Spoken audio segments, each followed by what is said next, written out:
Hello and welcome. My name is Chrysio. Today I'm going to continue with the MSQ.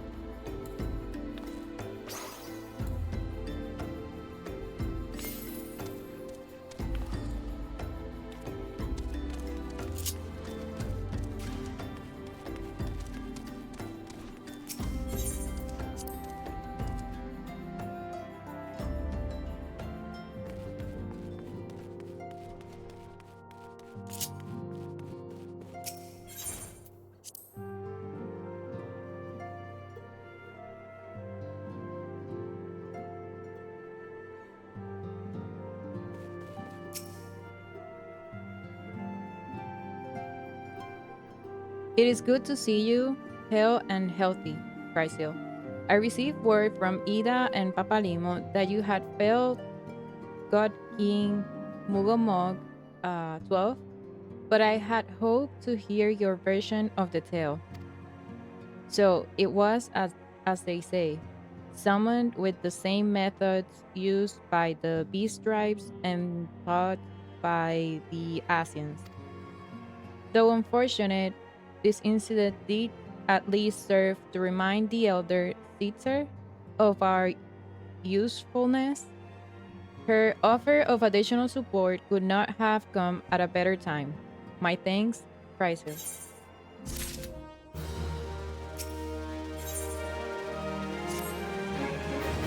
Owing to the tireless efforts of all concerned, we are, at long last, ready to bid farewell to Vesper Bay. So, as to avoid drawing undue attention, we shall make the journey to Revenant Stall in small groups, departing at irregular intervals. Lest you doubt, it is still my intention to conduct future operations openly. But on this particular occasion, the need for caution overrides all other concerns. To move north as one ponderous caravan will only serve to invite attack. It seemed only right that I should be the last to leave, and I will have you remain with me until the end, Brysil. Upon my departure, the Waking Sands will formally cease to be our headquarters, and the premises will be given into the care of Urianger. I had thought to relinquish the property, but he was quite adamant, and I had not the heart to disagree. These walls have borne witness to some of the brightest and darkest moments in our order's history. Mayhap it is best that we do not forsake them entirely. Urianger shall remain here and devote his energies to studying the nature of primals. By the grace of the 12, he would he he will one day discover the permanent solution that we have sought for so long. Of course, he will not be alone. Alice shall continue to work closely with him as well. Should they require our assistance, I have their assurances that they will not hesitate to contact us. Speaking of Urianger, would you inquire of him if any tasks remain undone? I cannot escape the feeling that I have forgotten something important.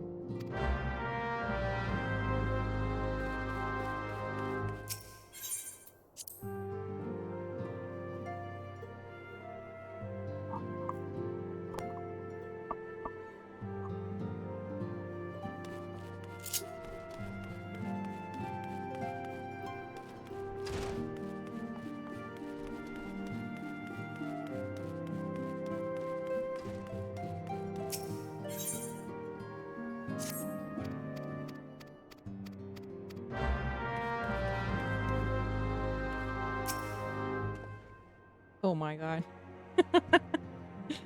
Though I'd ever welcome Chrysil, but I require no assistance. Pray take thy leave unburdened by concern for my well-being. Verily thy countenance bespeaks a desire to quit this place without further delay. Mayhap thou thinkest this chapter of our tale concluded that this host should rightly be consigned to the annals of history. In man's eagerness to seize the future, how readily he doth set, set down the past. Oh my god. Full many a proud pioneer hath bravely stridden into the great unknown, only to find there the banner of his ancestor, faded by the eons. And still man glorieth in his discoveries. 'Tis through his pride that wisdom doth ever give way to ignorance, while they who lurk in the shadow remain hidden, lost no sooner than they are found.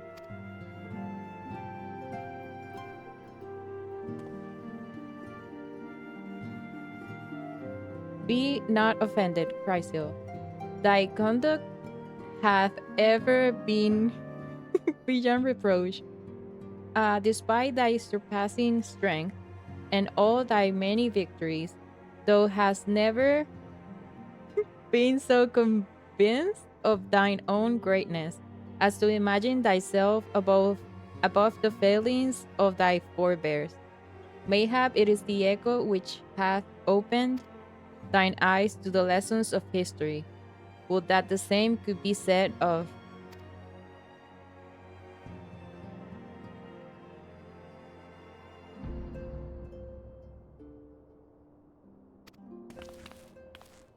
whence came that cry.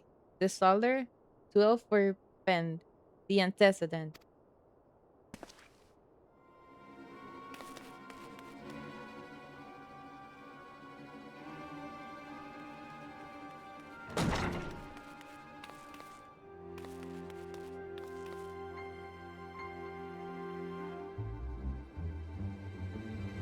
Chrysil, you must.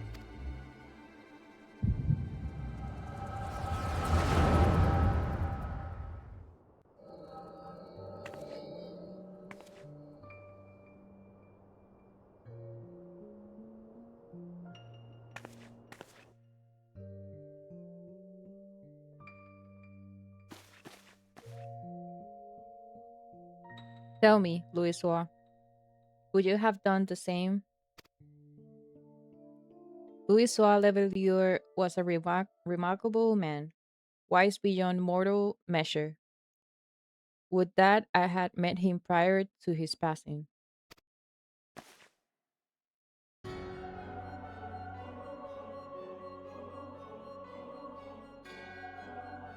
An Asian? Here? How?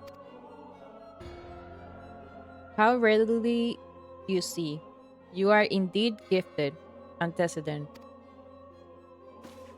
But you are not like the others. Your robes. Gifted, but ignorant.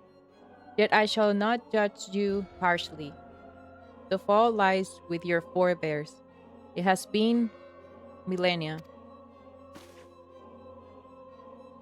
Mine are the robes of an emissary. Unlike he who came before, I have no quarrel with you. He who? You speak of La Habrea? La Habrea is a warrior. He fought, he fell. He may yet learn from his mistake. Then he is still. Come, I only confirm that which you already knew. There is no cessation, no oblivion, only expulsion. You, what are.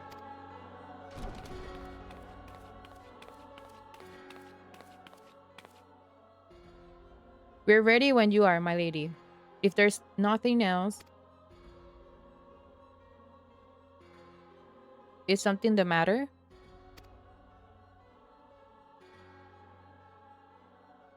Oh, I feel the same way. After everything that's happened here, it feels strange to leave, but I'm sure we'll soon get used to Revenant's though. Well, I'll let you say your goodbyes. Take as long as you like, my lady. We shall depart whenever you're ready.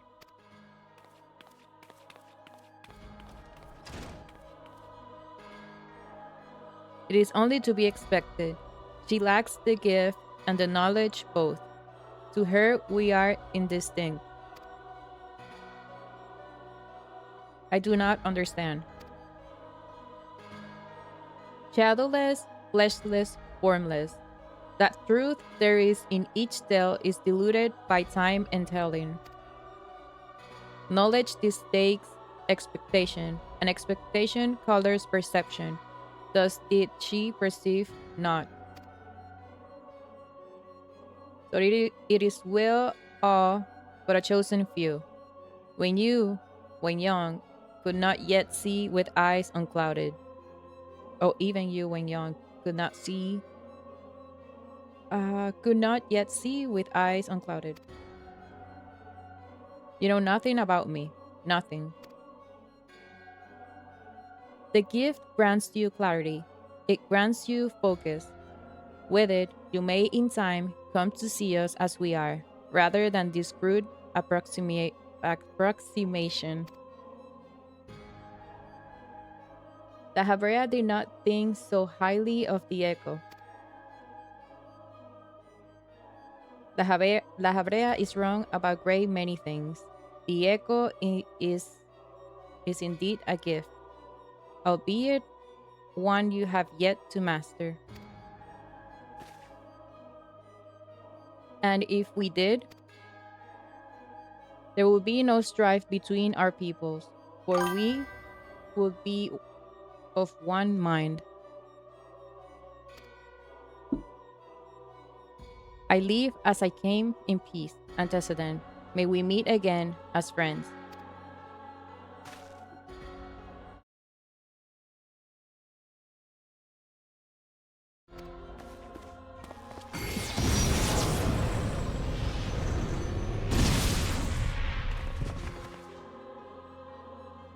Mayhap I was indelicate. It is a mercy she shields her children from. His grace with such resolve. Was it also by her hand that you survived the adder? I wonder.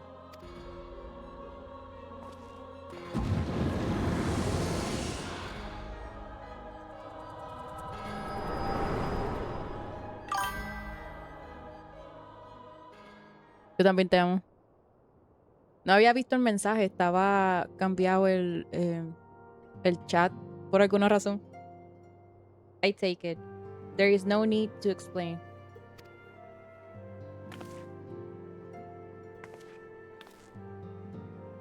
Save your concern. He did me no lasting harm. Whatever his intention was, it was not to kill.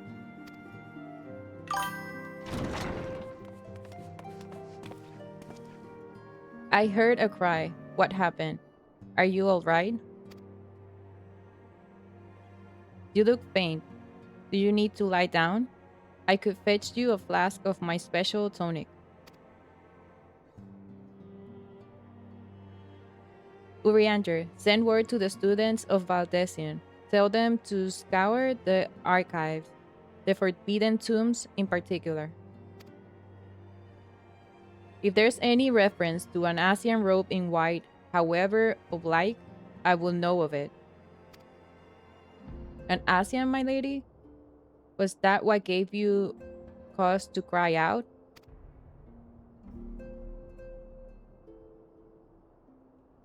I did but moments ago glimpse a figure clad in white set forth from the waking sand. Yet Asians are wont to employ teleportation magic. Why would one be so brazen? Can I switch to the Asian side? I know not and care not. Find him, Chrysil. Turn every stone in Vesper Bay if you have to. Pray attend me, Tataru.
Pachando.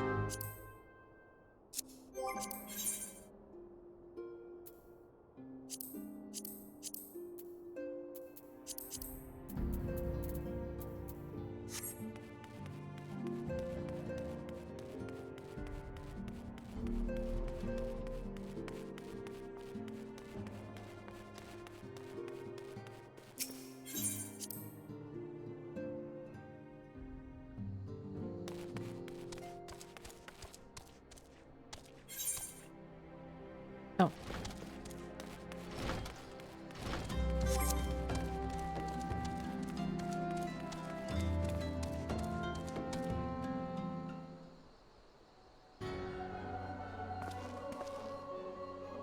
I am told that you are the warrior of light, but I will know for myself.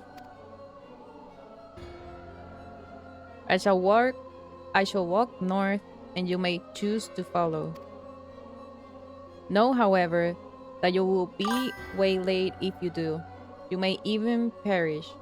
Should you survive, we shall speak anon.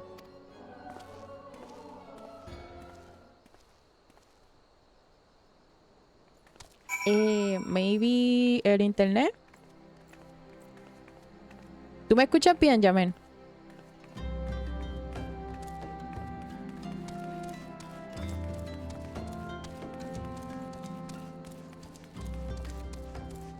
Ah, okay. Yamen, maybe el internet.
Ahí ataqué esto.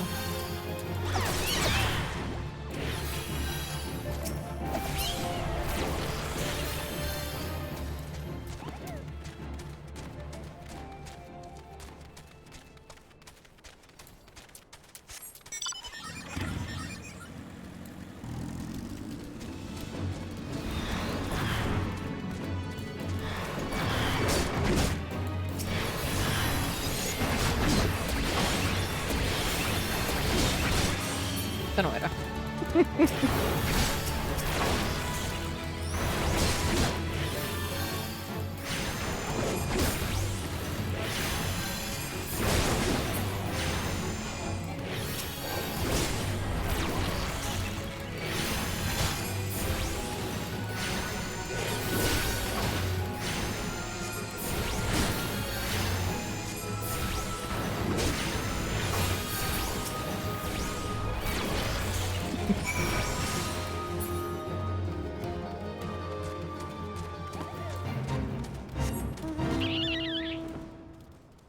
Siempre se me olvida que puedo volar. Oh, mira lo que hay aquí.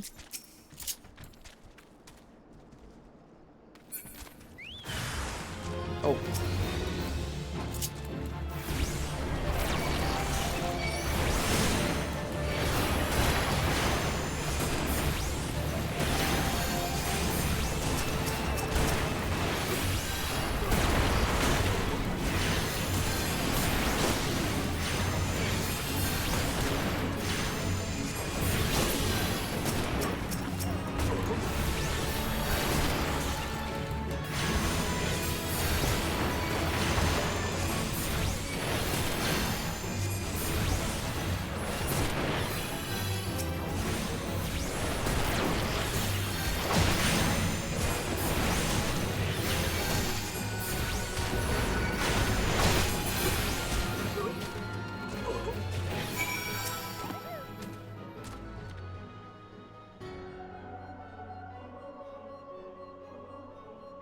Remarkable, truly remarkable. I thank you for granting me this indulgence. None save she who bested La Habrea could endure such an examination. Have the laws of men grown so twisted in my absence that it is now permitted to lay hands upon an emissary?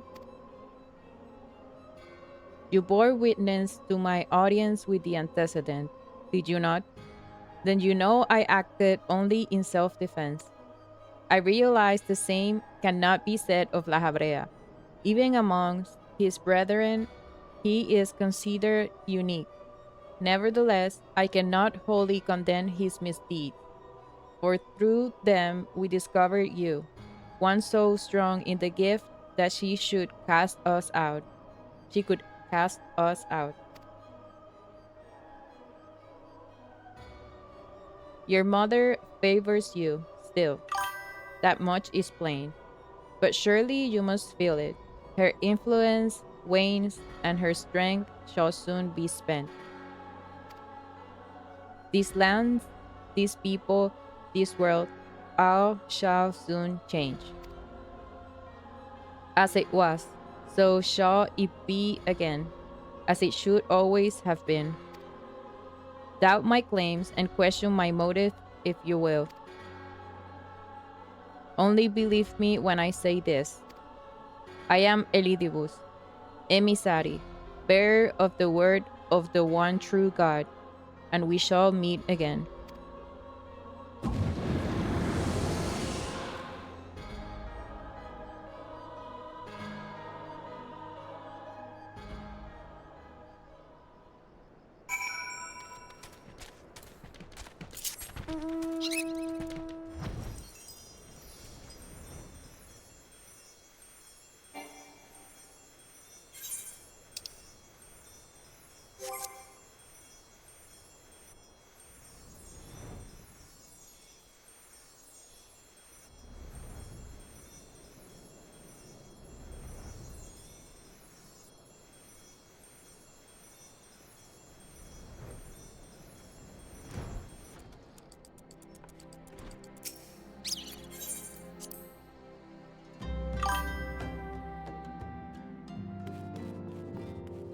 Wow.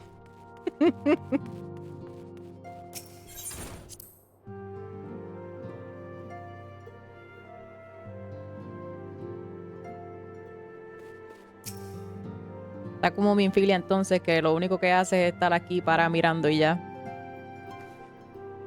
Thank the gods you've returned, Chrysil. After you left, I began to worry that I might have sent you to your doom. I take it our visitor proved elusive? Beg pardon? He was waiting for you? What did you do? What did he say? As it was, shall it be again? Of when does he speak, and of what exactly? The words of this Elidibus portend much but reveal nothing, save perhaps a measure of disdain for La Habrea. I had hoped for answers, but it seems I shall have to be content with a wealth of additional questions.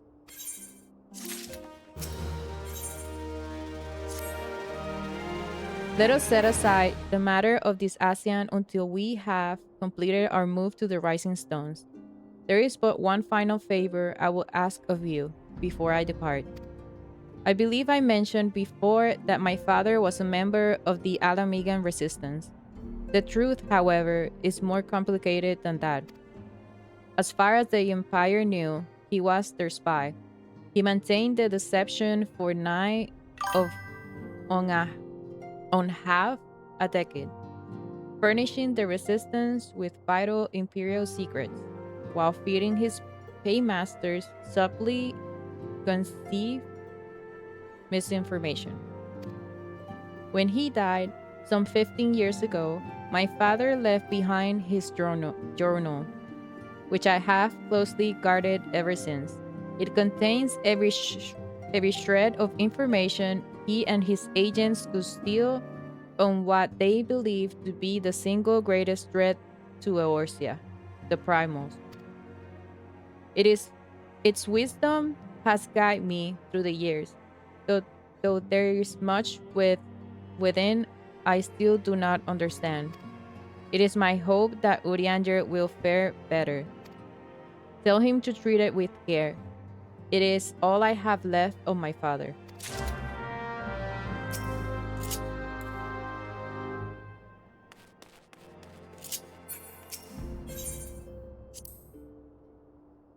Yeah.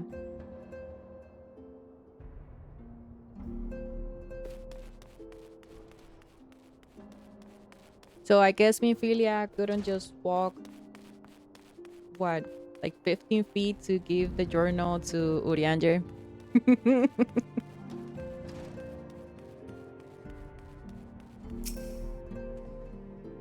I thought thee departed.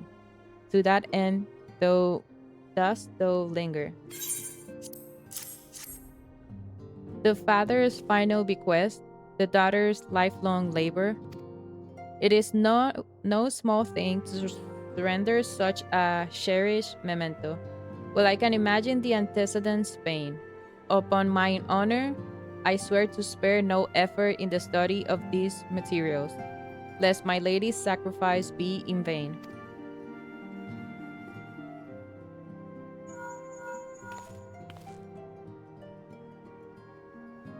Chrysil, this is Minfilia.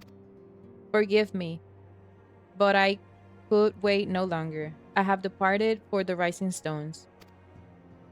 If you have yet to, once you have given the journal to Urianger, I bid you come to the seventh heaven in Revenant's Stall. Tataru will be there to show you inside our new headquarters. Assuming you have already attuned to it, you may wish to make use of our new etherite in Revenant's Stall.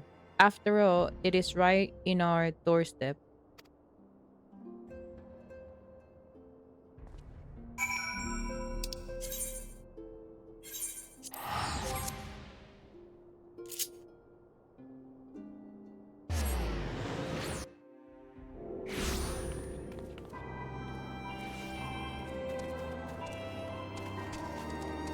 Oh, tengo que cogerlo Alliance.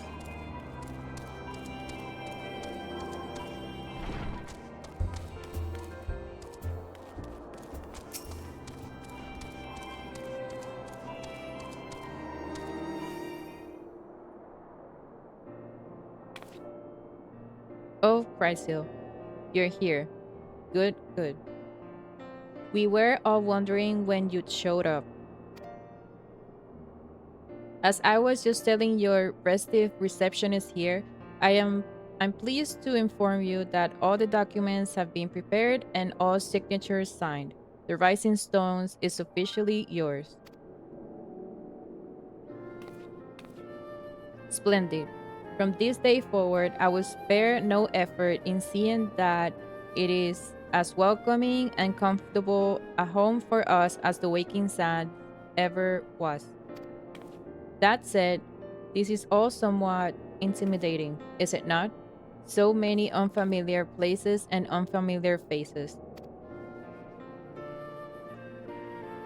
Take that odd-looking fellow over there, for example. He's been eyeing us most suspiciously ever since we arrived. I cannot help but wonder if we are truly safe here.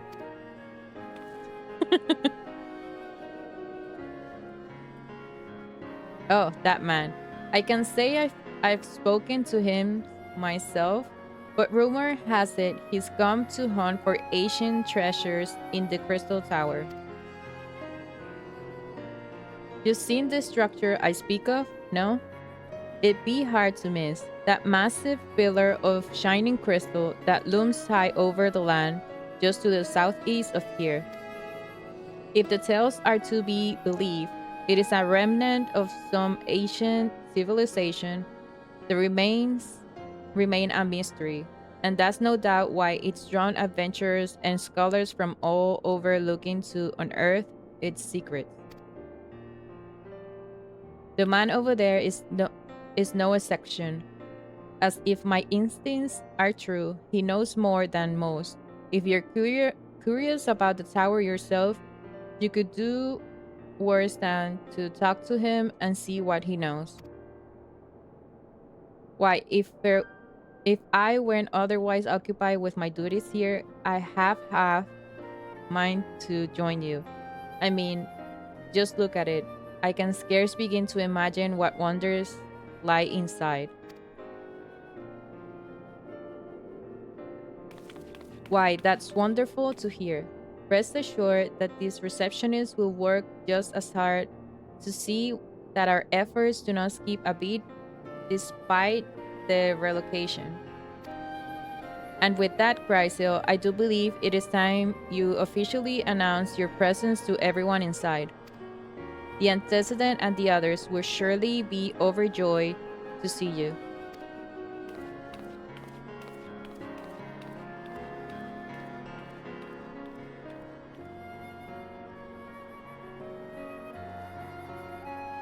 The Crystal Tower quest series is now available from the Outlandish Man. In order to progress in the main scenario, you must first complete certain quests in the Crystal Tower series. While you're granted a reprise from your duties as a Scion, use your time to probe the depths of the Crystal Tower and see what ancient secrets may be gleaned. Oh, so tengo que hacer esas misiones para después seguir con el main scenario.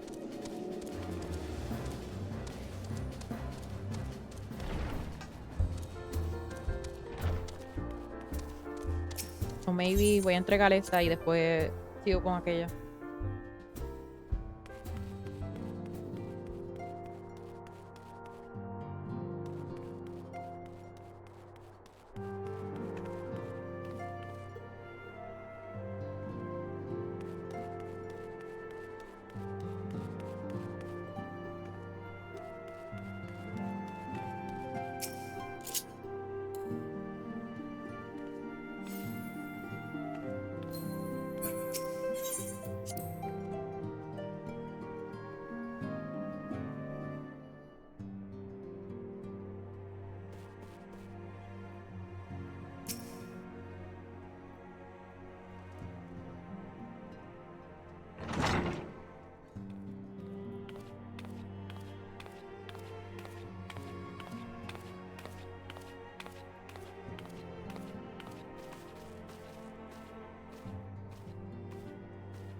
Well, it is certainly spacious.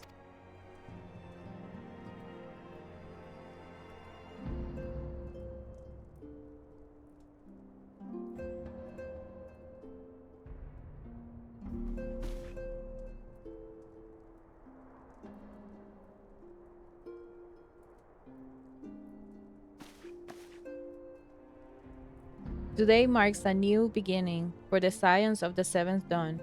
For today we declare our independence.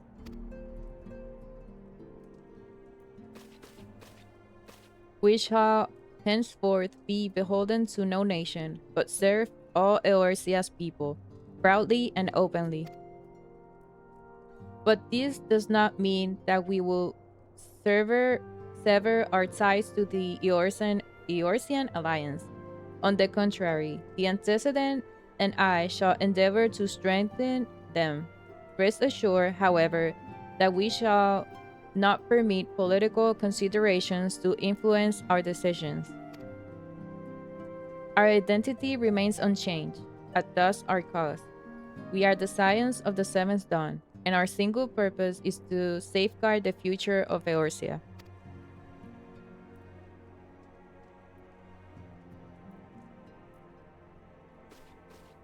For Eorzea.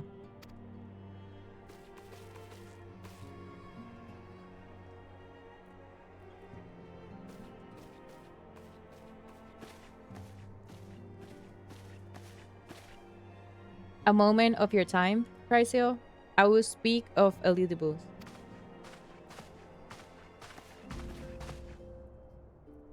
Pardon the intrusion, my lady, but the matter which bringeth me will admit no delay. Mine every attempt to contact the students of Valdesion hath been met with silence. No one will respond? How odd. Allow me to try.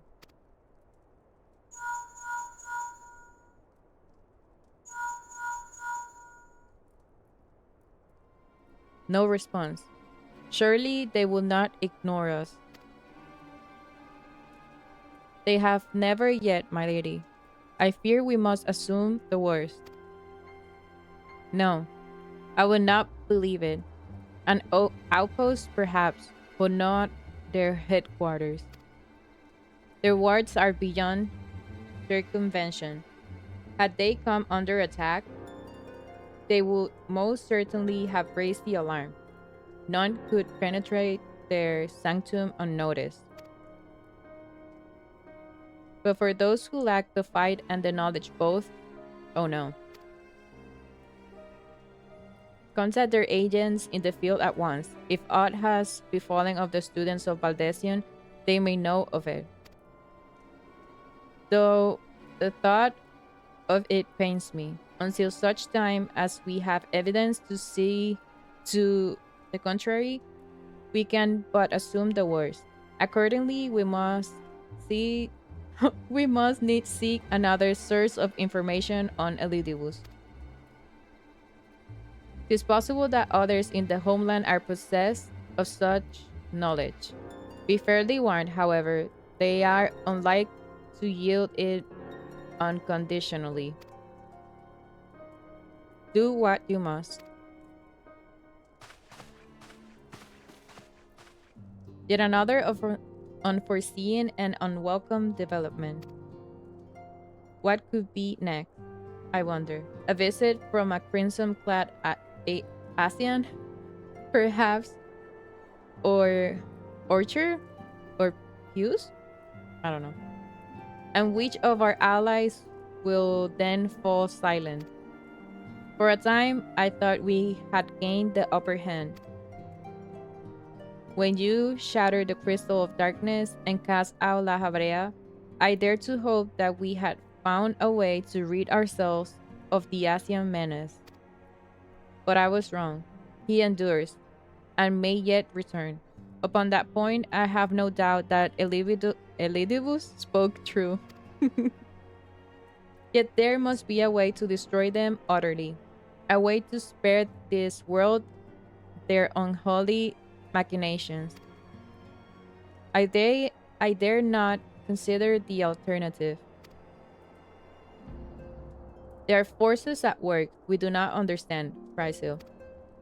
I discern them all in disturbances, too great and too numerous to be dismissed as mere coincidence. Doubtless, the Patagons are involved, but how and to what end is far from clear. I know not what will come, but I do know that we will rise and meet it as one. Ah, my stalwart hero, your face is a picture of resolve. I know that you will be ready when the time comes. With luck, however, that will not be for a while yet. Pray return to your private affairs with my blessing. Should anything arise, you will be informed.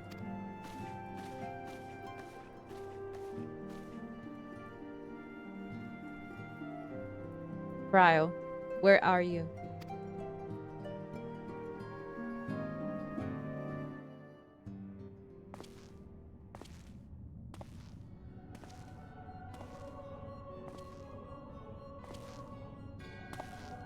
Your intercession was not foretold.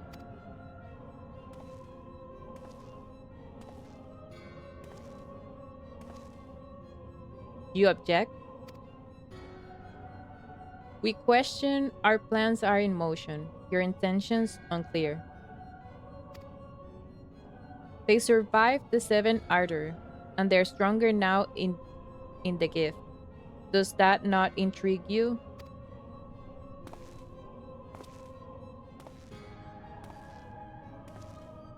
No, it does not. Serve as you will, so too shall I. we labor not at cross purposes. The wisdom of his plan shall become apparent in time, when the veil is lifted from their eyes, and at long last they see.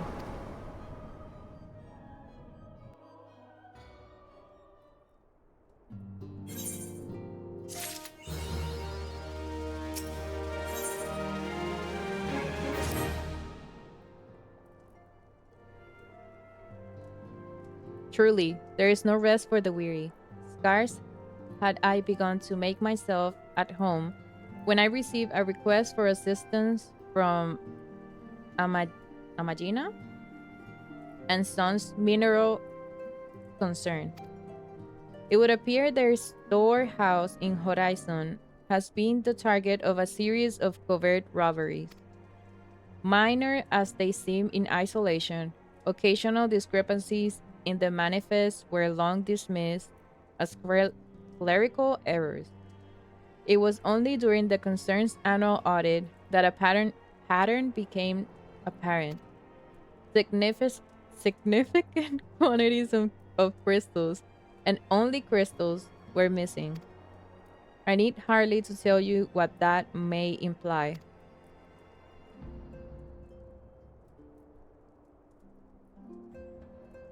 The brass blades charged with investigating the theft believe that someone with the concern is selling the crystals for profit. Alas, they have as yet been unable to identify a likely suspect, and the concern's prototype, property, oh my god, I don't know how to say that word. Proprietors, I don't know, have grown frustrated by their lack of progress. Needless to say, I would not have agreed to intervene had the stolen goods been of merely monetary value. If there is even a possibility that the thief acts not of self interest, but in service to a primal, we can ill afford to wait for the blades to realize their mistake. Pray, depart for Horizon at your earliest convenience. Rendezvous with Ishtola when you arrive. She and Tancred have already begun a preliminary investigation. I have every confidence that the three of you will get to the bottom of this theft. I only hope our fears prove unfounded when you do.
Oh.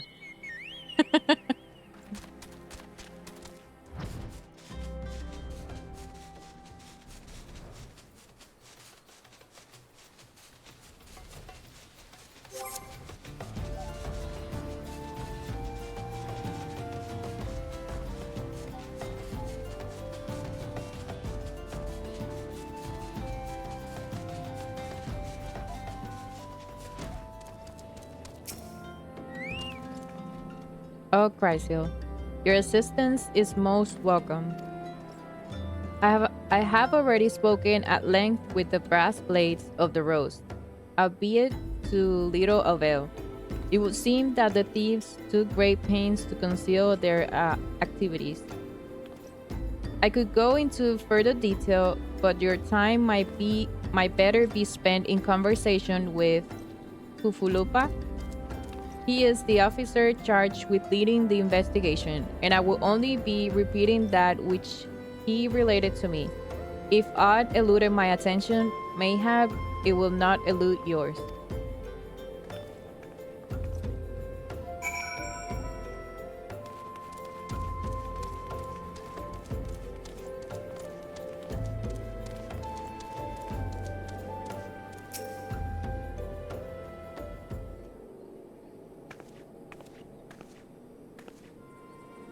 Oh, hello there.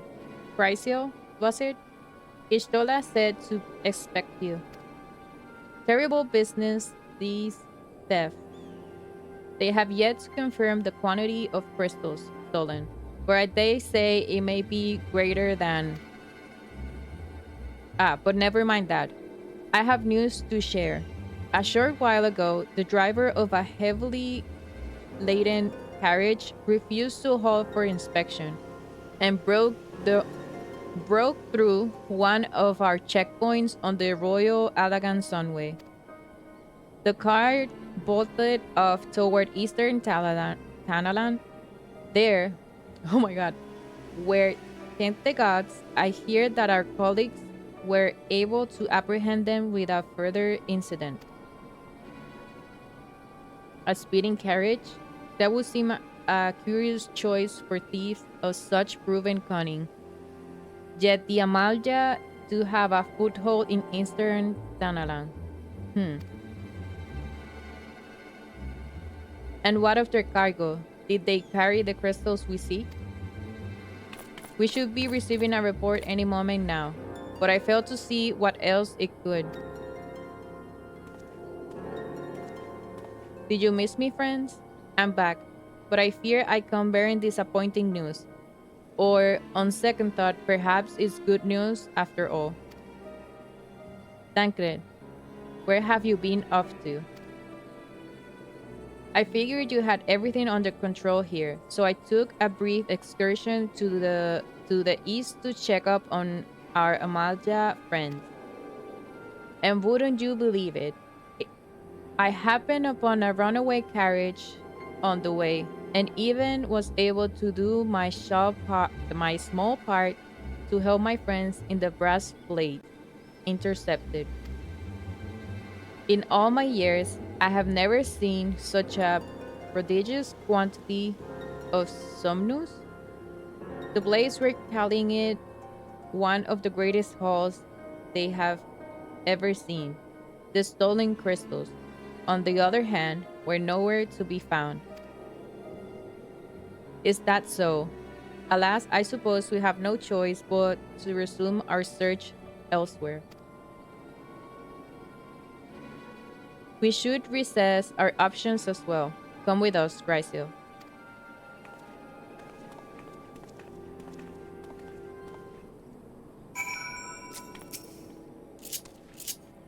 So cute.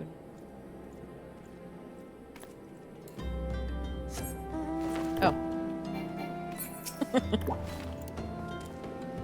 Against all expectation, it will seem the Amalja are innocent of this particular spate of crimes.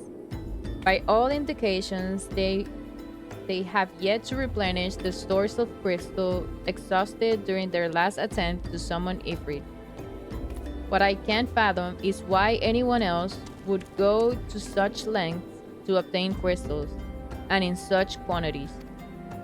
It cannot be that we are dealing with simple thieves. If their motive were profit, why would they limit their trade to crystals alone? Plainly, we are missing something. While you think about what it might be, I shall inform Urianger of our progress, or lack thereof.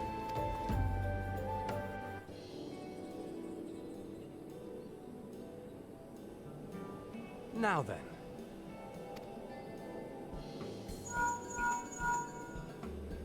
Tis I. The situation may be more complicated than we anticipated.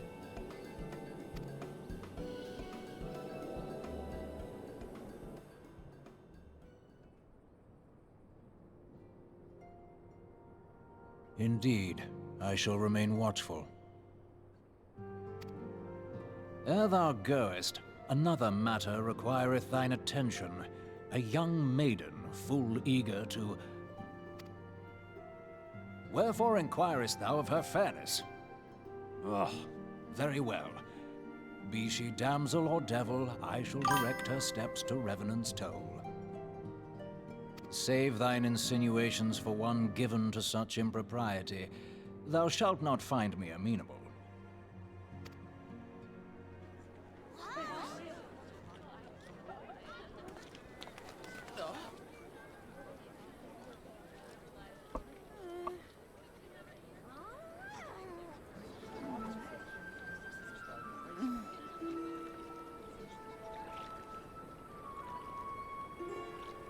Far across the sea from the land of Domar have we traveled.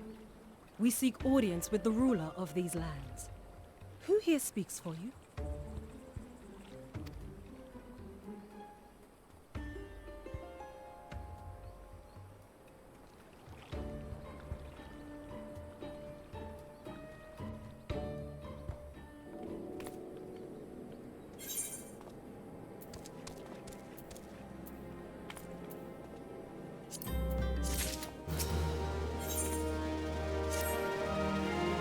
Any bright ideas?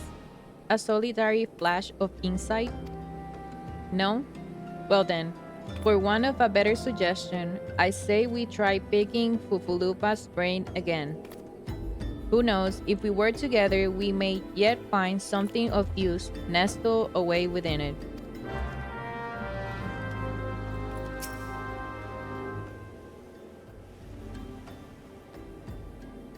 Oh, but it is good to see you return. I had given some thought to the matter, and I have just hit upon a most disturbing possibility. How could I have been so blind? Calm yourself, Fufulupa. What is this disturbing possibility of which you speak? I was contemplating as how the thieves' activities escaped our notice for so long, and then it came to me. What if there is someone among our own ranks conspiring with them, a traitor in our own midst? It would be most unfortunate if your fears prove well-founded, Fufulupa. Indeed, if for some reason our security, the concern decided to transfer the remaining crystals stored in Horizon to another location, their plans would be discovered at the moment the brass blades were informed. But such a shipment would surely be well guarded. Would thieves as wily as ours risk open confrontation? Mayhap not, but neither would the concerned be eager to present them with such an obvious target. Nay, they might instead elect to carry out the transfer in secret, to entrust the goods to, let us say, a lone Mikote miner traveling without escort so as not to attract undue attention. But who? I see. Yes, the concerned may well elect to do that, but to travel with so much cargo would be a strenuous task indeed, and this miner will certainly need to rest upon the way, mayhap north of the bridge to Hammerlea. A fine spot for a rest. Will you not agree, Chrysio? You lie in wait to the north, and I shall do the same to the south. Ahem. Forgive me, my friends, but I have received new orders. I must inform my men at once.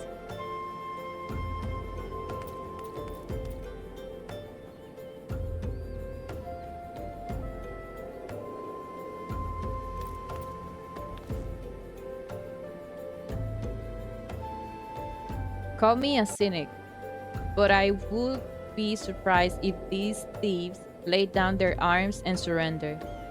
See that you come prepared to offer them some encouragement.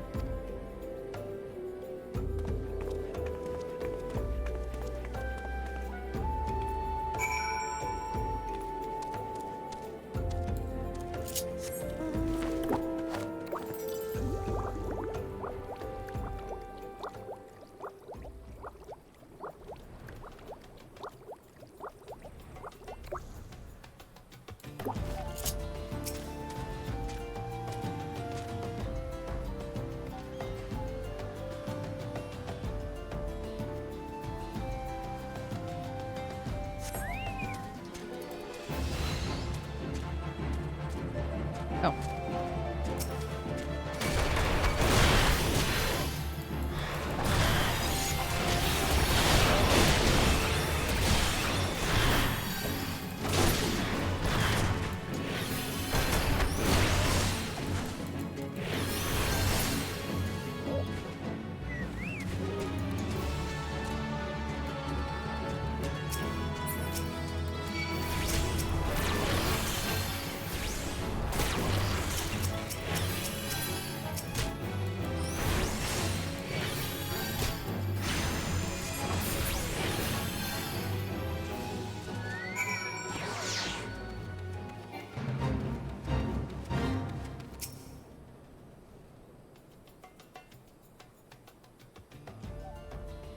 Stubborn to the last as suspected. You are unharmed.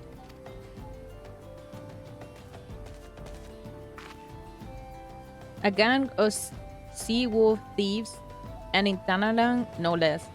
I suppose there is a first time for everything. Sea wolves? All of them?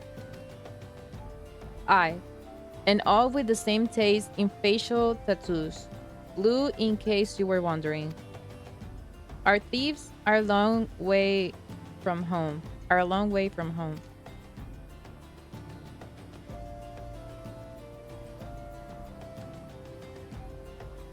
Tancred, if you will be so good as to attend to the outstanding matters in Horizon, I have inquiries to make.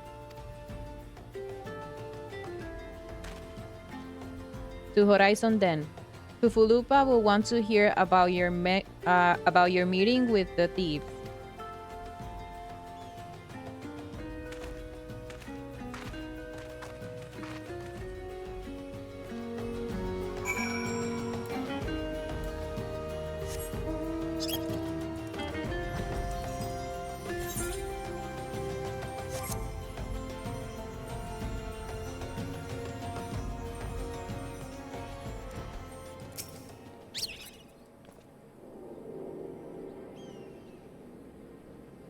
On behalf of the brass blades of the rose, I thank you for your service to Horizon. Ah, but we have not been idle. While you were afield, we succeeded in identifying the traitor within our rank. Is that so? Then by your leave, I should very much like to have a word with the fellow in private. Ah, no. I'm afraid that will not be possible. Regrettably, he managed to subdue the unit of blade dispatched to detain him and made good his escape. Oh, for the love of... And how did he manage that exactly? Your men haven't been sampling that Sumnus we confiscated, have they? Or was he a giant in disguise? No, but he was quite strong, a sea wolf. Lominsan born and raised, I believe.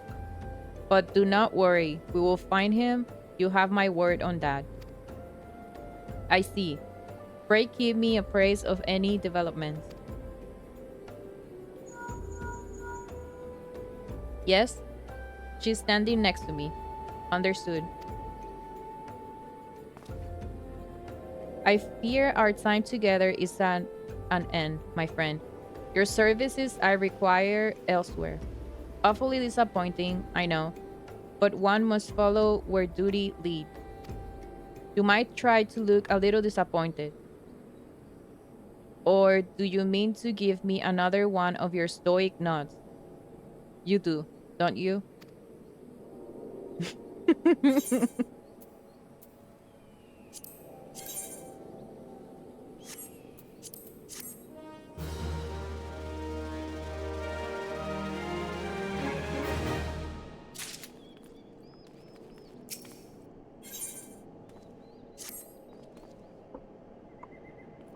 The antecedent bid me telling you to make for Vesper Bay, where young Alphino awaits your coming most eagerly. It was he who requested your assistance. Some commotion or incident. I am not privy to the details.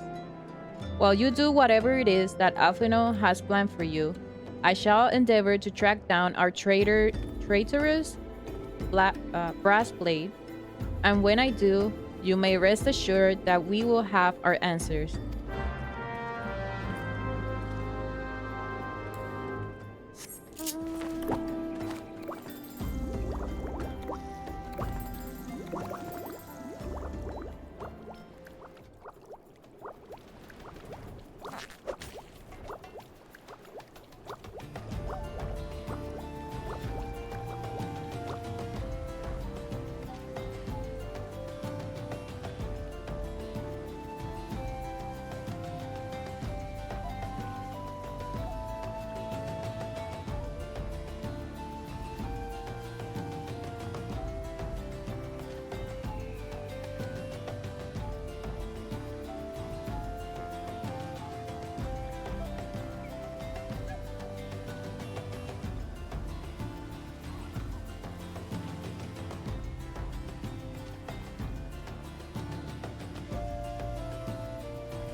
You are late.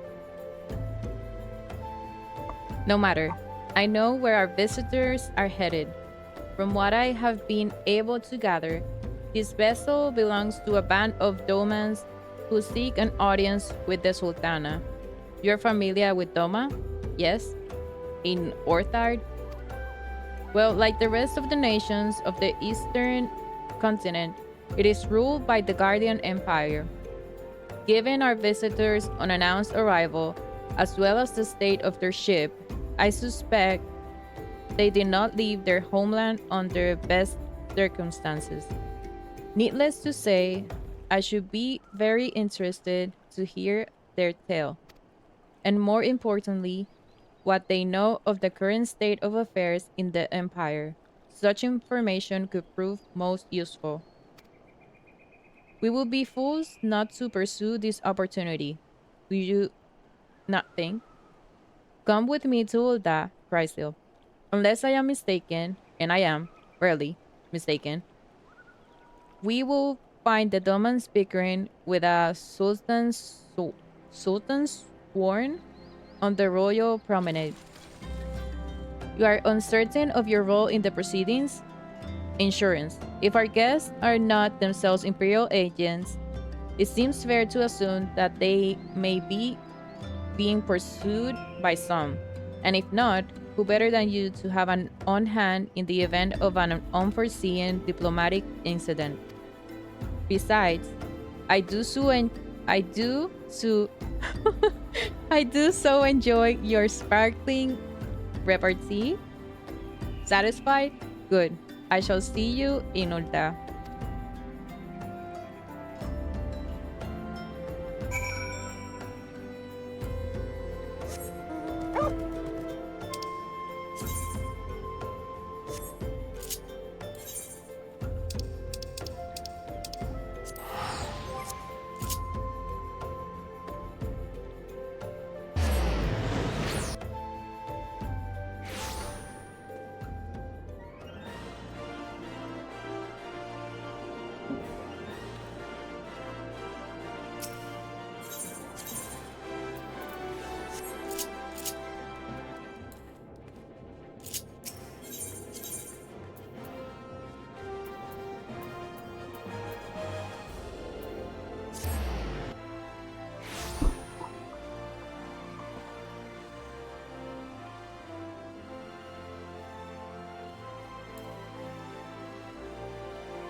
It matters not how many times you ask. Without the necessary permissions, none shall pass.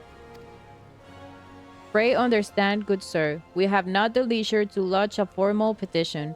Time is of the essence. All I ask is that you summon your superior, allow me to plead my case. Surely you can grant us that small kindness? Away with you, and darken these doors no longer. I will not ask again. You know not what you do.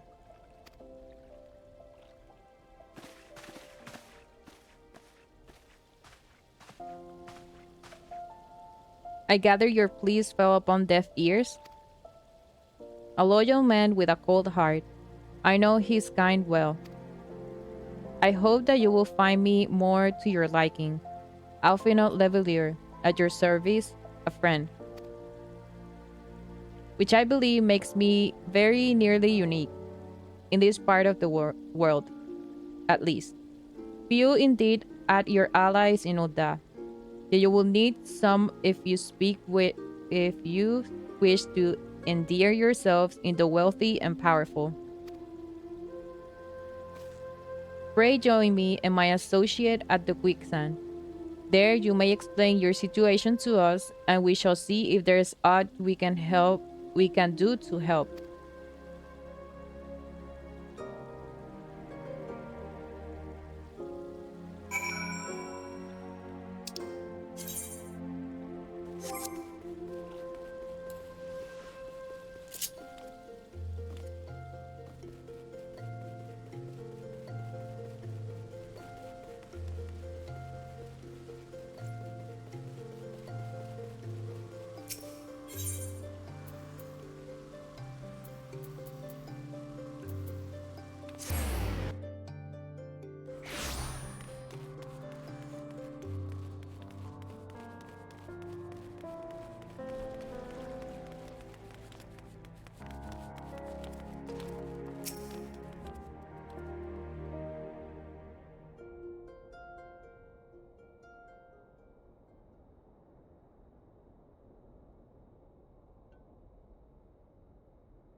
We have traveled some several thousand miles across the sea from the nation of Doma, in hopes that we might find sanctuary in these lands.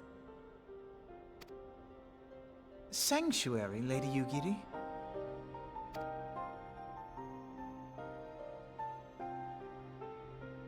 Aye. Lying within Othard, Doma was under the dominion of the Garlean Empire, as I'm sure you are aware. When the War of Succession broke out in Garlemald, we espied an opportunity to free ourselves from the yoke of imperial oppression and took up arms. Only to be crushed. And so I gathered what few Domans escaped the reckoning and guided them hither to your shores. A war of succession? Then the Emperor... Forgive me. You said that Doma was under Imperial rule, did you not? Doma is gone. Razed to the ground as an example to the other provinces. 12 have mercy. And your people? On a ship anchored in Vesper Bay, flying borrowed colors. Many were complicit in the rebellion, or akin to those who were. They will not come ashore until I send word that it is safe to do so. I sought an audience with your rulers, but was summarily refused. The lords of Ul'dah are not wont to entertain foreign refugees without suitable encouragement. Mayhap I was foolish to expect otherwise, but our supplies run low and we have young ones in urgent need of care. I have seen the tents outside the gates, however. We are not the first to seek asylum, nor will we be the last. Be that as it may, Ul'dah is no friend to Garlemald. Your tale would stir the hearts of many men and women here. The Sultana and the Syndicate will not be so easily swayed, but I shall see that you are granted an opportunity to plead your case. This is within your power? Well, far be it from me to boast, but I do have the ear of certain influential individuals. I am in your debt.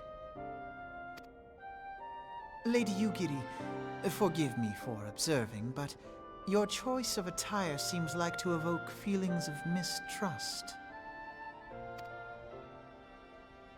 Men are wont to fear the unfamiliar. We know this from experience.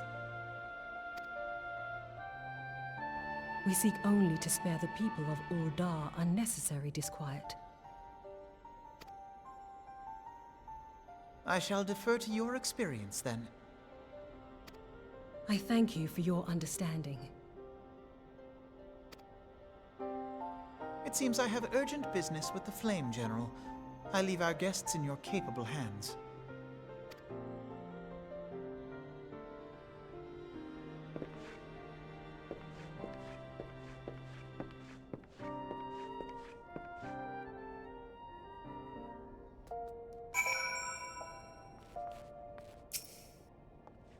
If I may, madam, as I said earlier, we have been at sea for some several months, and our supplies are all but spent. I have not the heart to repeat the tales of our tribulations, nor would it please you to listen to them, I think. Suffice it to say, however, sacrifices have been made. Though it shames me to beg for more when you have already offered so much, desperation compels me. Good madam, if you of your associates could spare any provisions, anything at all, it will go a long way to lessen the suffering of my people.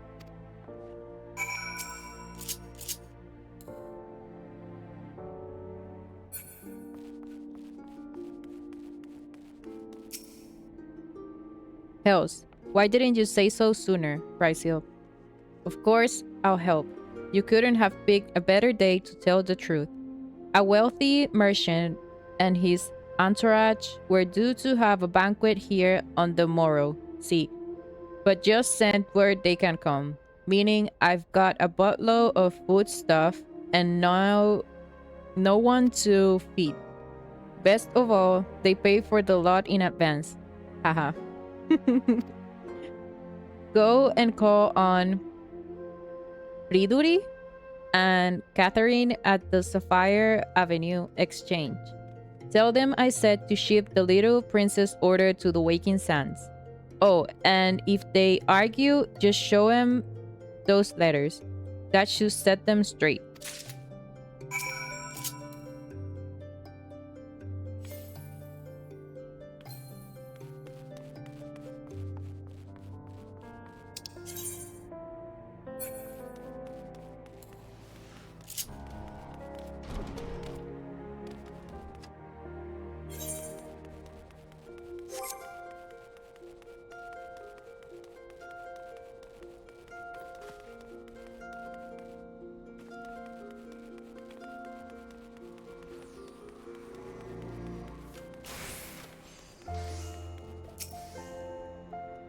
My, that's a rather odd request.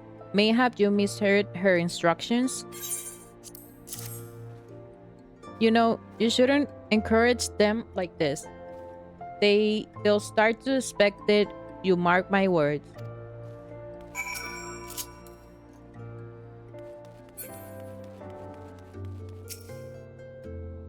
She's in the business of feeding refugees now, and normally want to question Mistress Momodi's judgment, but that doesn't seem wise to me. I'll not speak for the children, but if you ask me, any man what can't earn a crust deserves to go hungry. Descarado.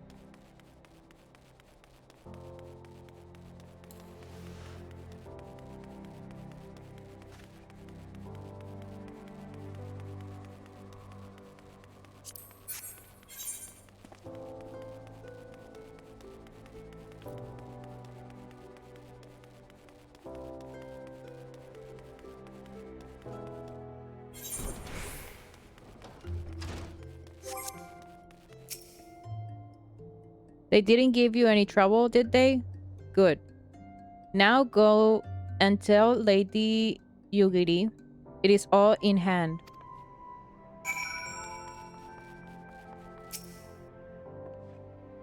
I dare not hope for such magnanimity, much less expected.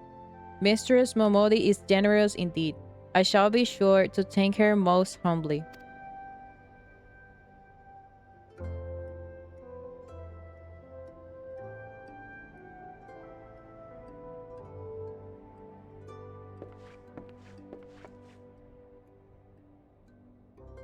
Lady Yugiri, I briefed the Flame General of your situation. I think you will be pleased with his reply. You have been granted an audience before the Sultana and the Syndicate both. We should return to the royal promenade at once. You have done much for us, Master Alphanud. I swear we shall return the favor. Naught is owed, Lady Yugiri, for naught has been given. This small favor you fairly won with your words, and it is with words that you must win the favor of the Syndicate. Then I shall choose them with care. You will be accompanying us? Yes? Good. Your presence may serve to remind the Syndicate of the true meaning of philanthropy, and that nothing so unpalatable will be required of them. Assuming the Domans are willing to earn their keep, come, the Flame General awaits us on the royal promenade.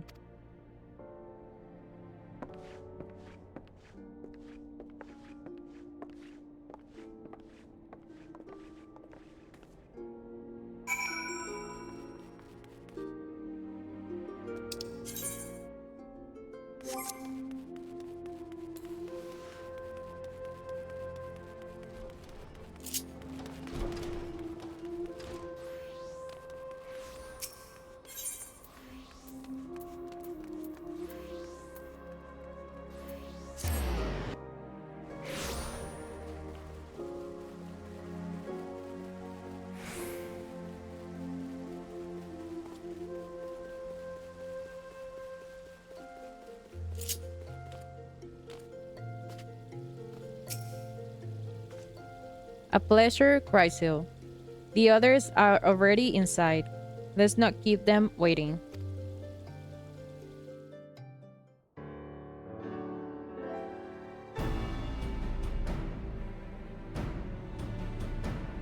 Ahora fue que vi tu mensaje.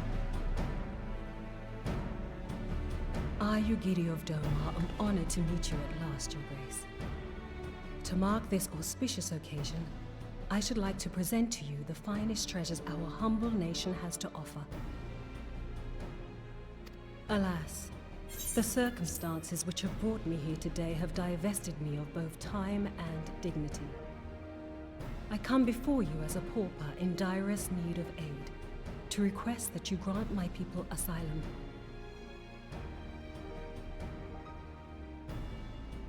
I, Nanamo, 17th in the line of Ul, welcome you to our city. Be at ease, Lady Yugiri. So cute. Although I myself have heard the tale of your misfortune, I would ask that you recount it once more for the benefit of the others here present. I know. As you wish, Your Grace. For many years, my nation, Doma, suffered under the yoke of imperial rule, and my people yearned to be free. Thus, when a war of succession broke out in Garlemald, we sought to take advantage of the chaos and reclaim our liberty. Alas, our enemy proved less preoccupied than we had hoped, and our rebellion was put down in the most brutal fashion. Those who survived, how many do they number? More than 200 souls huddle within the cramped confines of our own galleon's hold. Yet this figure accounts for but one of a number of ships which escaped the purge. It is my hope that you will allow us all to dwell within your walls. Should that prove unfeasible, however, I humbly ask that you accept as many of my people as your resources allow. Pray understand, we do not beg a boon, but propose instead an arrangement. We would serve as soldiers or tradesmen until our debt is repaid. What are the Syndicate's opinions on this matter? I, for one, think it's a marvelous idea. Lady Yugiri and her people strike me as an industrious lot, and there are parts of the city which have yet to be fully restored. If they are willing to work, I see no reason not to let them. The head of the Mirage Trust is not known for his generosity. He sees profit in this. I agree. That said, these are foreign refugees. To admit them would require a formal resolution. Shall we call a vote?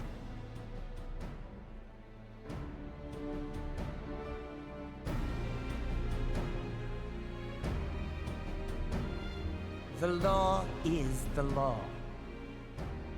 Lord Lolorito? Tell me, are you blind or willfully ignorant? Even now, our streets are choked with the displaced victims of the Calamity and Alamigan refugees.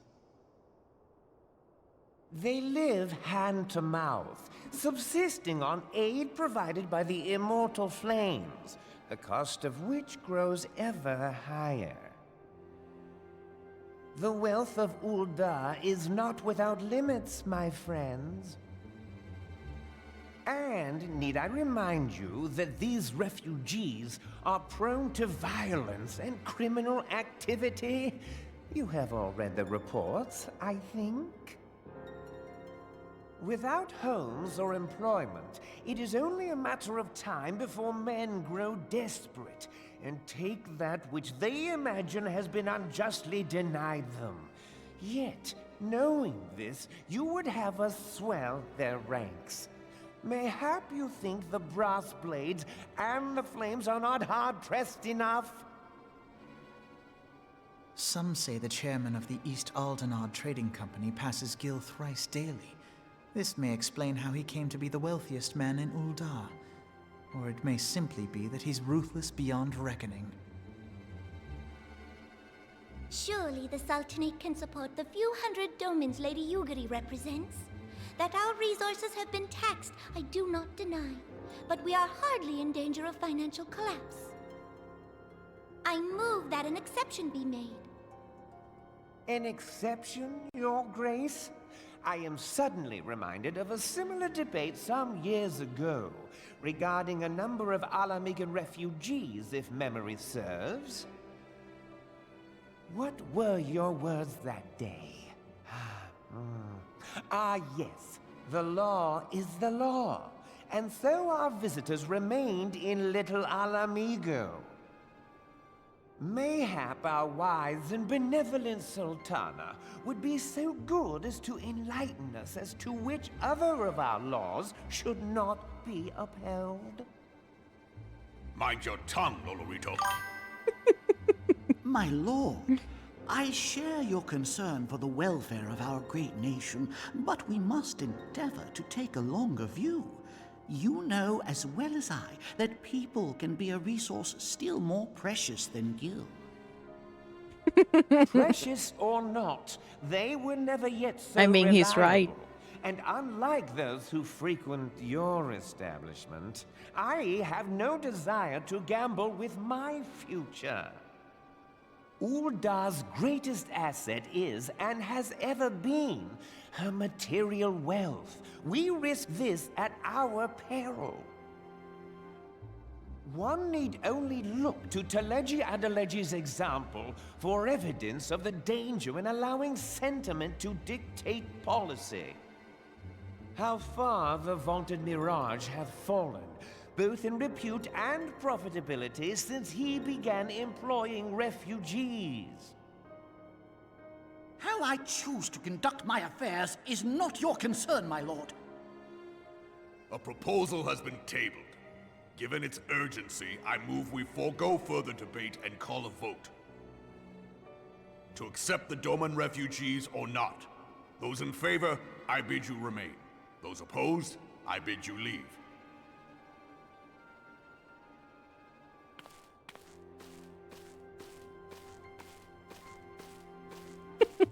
Los pasitos.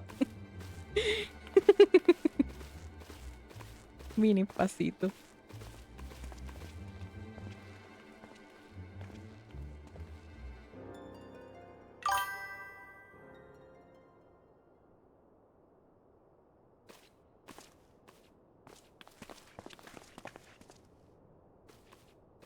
Would that it were within my power to welcome you and your people, Lady Yugiri.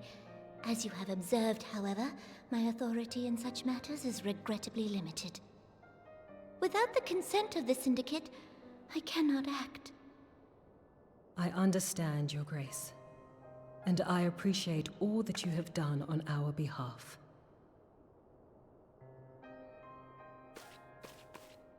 The nerve of the man! If that bastard had not forsaken the eastern trade route, little Alamigo would now be thriving. Oh, that you should have traveled so far under such dire circumstances, only to be refused in this manner is utterly unconscionable. Pray, accept my sincerest apologies.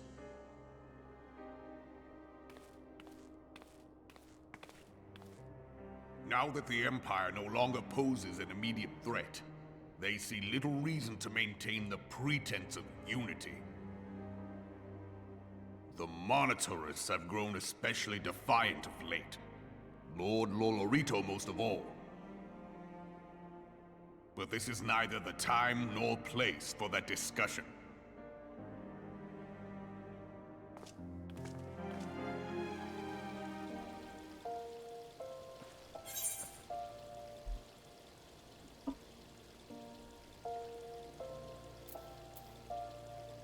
Oh, mira, le enseñé las pinturas nuevas.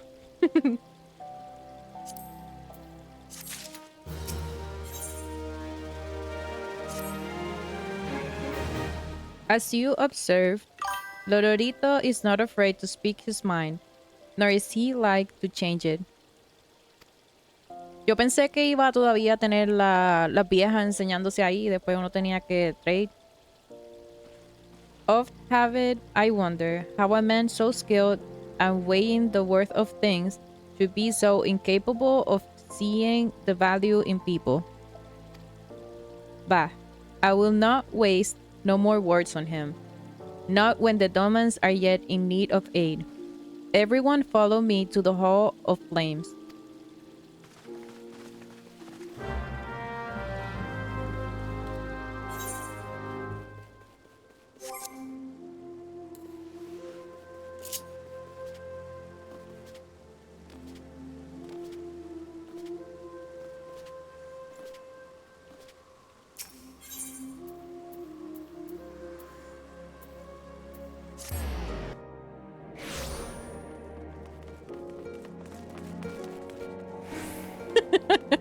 Como que me perdí en Ulda.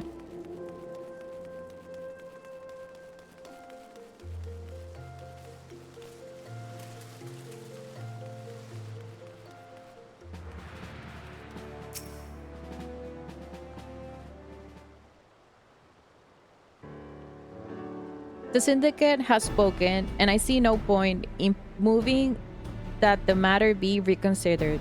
The monetaries have made their position clear. Oh, wait. Agreed. Ulda is not an option. Nor are Linsa, Luminsa, or Gridania. I judge even the state of their internal affairs. Oh, given the state of the internal affair. Which leaves our Doman friends confined to a ship.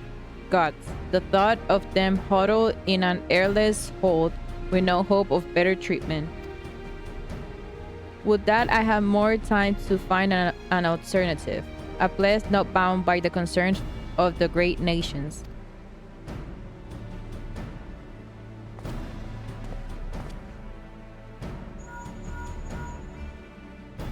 Minfilia, that is precisely what I wish to discuss. I understand the Syndicate's decision. I do. We all wish to preserve what which is ours, especially when we believe it to be under siege. I cannot meekly accept this judgment, not while my people suffer. Will it be out of the questions for the Sultanate to accept us for a limited time? A week, mayhap? Or even just a few days? Excellent. I shall keep you informed. Lady Yugiri, I have a proposal if you would hear it. I would it, Master Alphanut. The headquarters of my order, the Scions of the Seventh Dawn, stands in a place called Revenant's Stall, an outpost in Mortona. Like most outposts, is frequented by merchant. It is frequented by mercenaries and other men of action, and lacks the comforts of more well-established settlements. However, the leaders of Revenant's Stall have been doing their utmost to change that. To that end, they may have need of able-bodied individuals willing to work as frontier hands. Hard labor, lest you doubt, with not save food and shelter by way of reward. Terms not unlike those which you yourself proposed, Lady Yugiri. Though I will not hear a word said against our beloved Ulda, Revenant's Stall would offer certain advantages, the absence of unhelpful bureaucracy being the most obvious. If they can accommodate us all, we shall gladly accept. Master Alphanut, once again I find myself in your debt. Pray, do not thank me, my lady. The life your people go to is one of hard labor and few comforts, as I told you, and before that, there remains the matter of how they may safely borne to Revenant's Stall, which will be no small feat, considering the distance and their present condition. Mayhap the Uldan Adventurers Guild can be of assistance. Look for me there anon, Riso.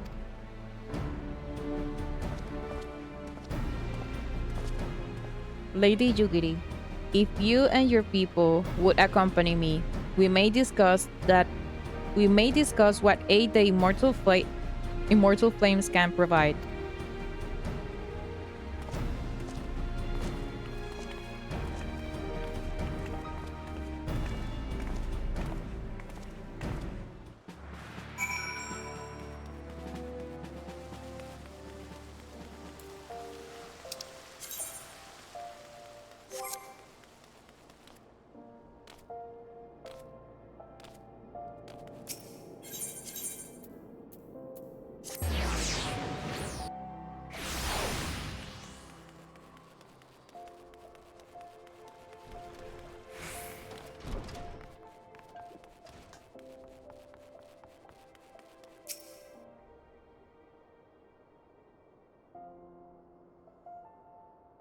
We are concerned that the Doman refugees may find the journey to Revenant's Stall too much to bear.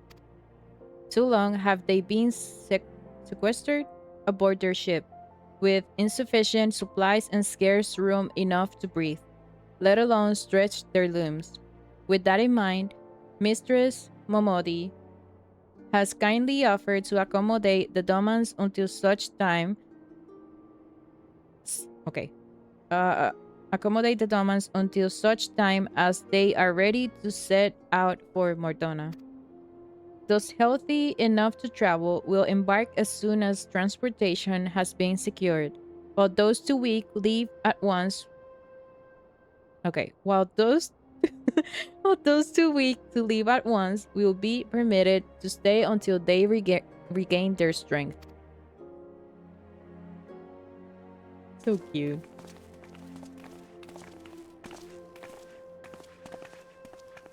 What news? Transportation remains our greatest obstacle, General. Is there aught the immortal flames can do?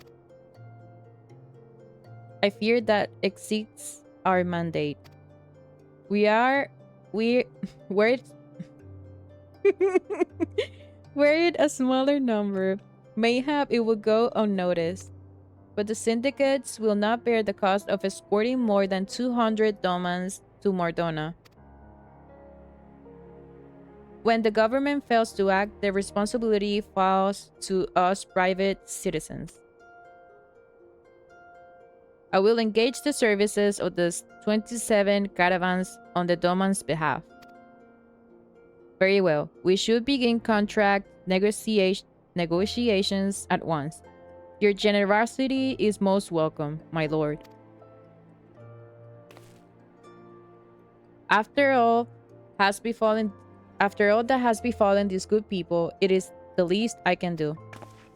Come what may, you shall ever have a friend in Ul'dah, Lady Yugiri. And you in Revenant's Toll, my lord.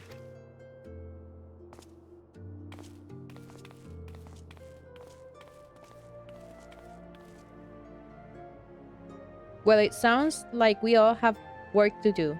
Lady Yugiri, let's put our heads together and settle the details of our arrangement, shall we?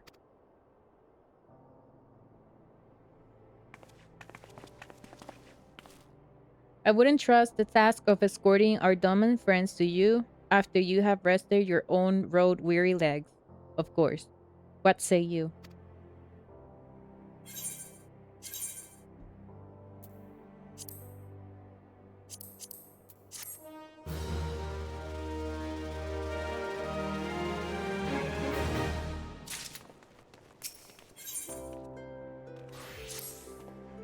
As we speak, the Domans prepare for departure at Vesper Bay, where from they will be transported by carriage to Ul'dah. That said, this has all been decided rather suddenly, and it would not surprise me if the refugees require some assistance in coordinating their preparations. Chrysil, I will have you return to Vesper Bay and facilitate the process through tasks great and small. In short, whatever needs be done, do it. Speak with a man named Hosan when you arrive.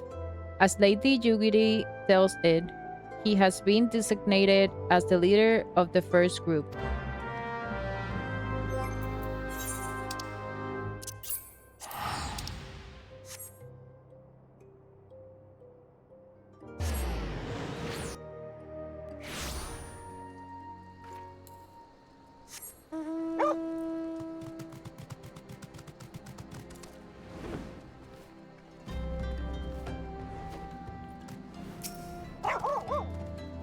Greetings. Alphenot informed me that a scion will be arriving to help with the preparations. I am honored to meet you, though shame as well. A great warrior should not be tasked with such trivialities. I knew from a glance that what a manner of a woman you were. I too have some skill at arms. As do many of our people. Pray forgive this trifle, but might I trouble you to help round the children that have been given into my care? There must a debt as staying hidden from my sight, but perhaps your keen eyes will succeed where I have failed. You have my thanks, friend. Pray seek out my son Josan. He can tell you more.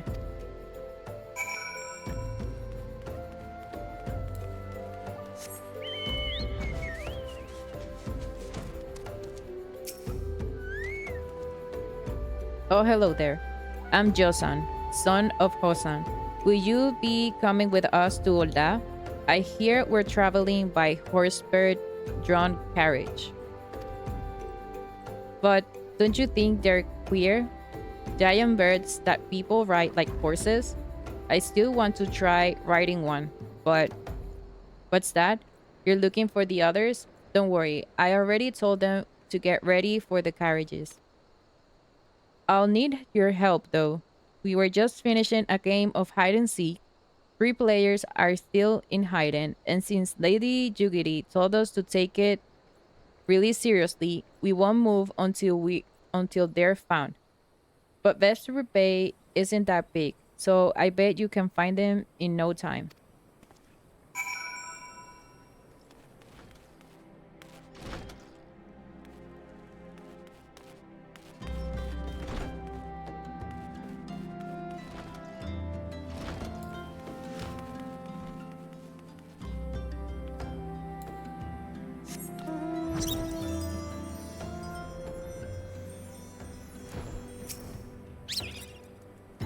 How did you find me? Bah, guess I need to practice more. Or maybe you're just good at this. I mean, the Guardians didn't find me.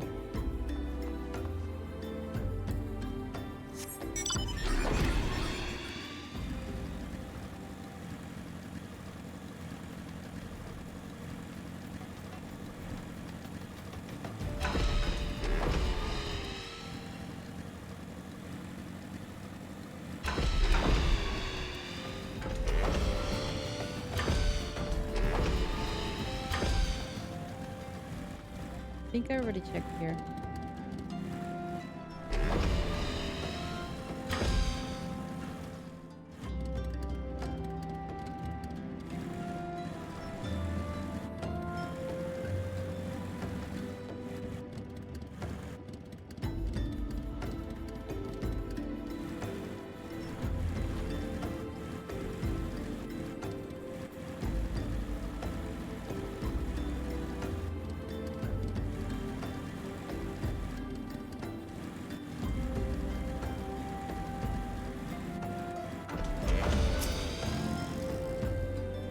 Are you playing? Ah, no fair. Josan didn't say anything about adults. Huh? We get to ride a horseback carriage? I don't know, it sounds scary. But if Josan says it's safe, I'll go.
¿Dónde estará el último?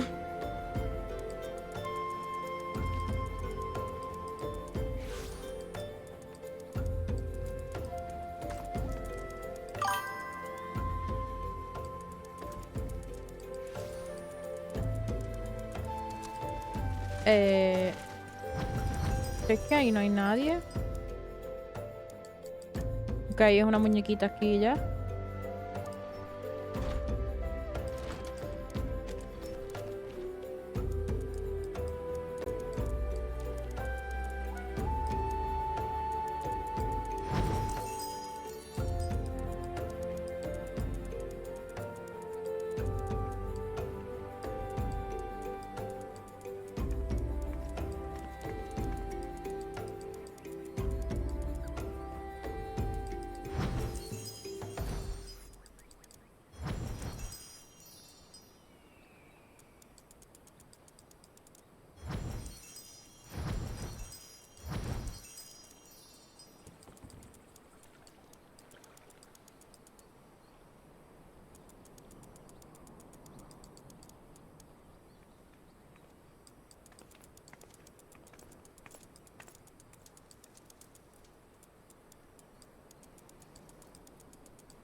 Sí, no están por fuera.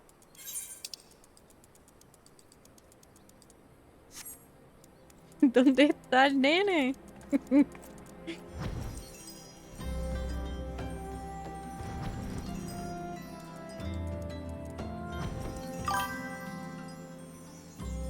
En el hospital. ¿Qué hospital es esto? No, aquí no hay nadie.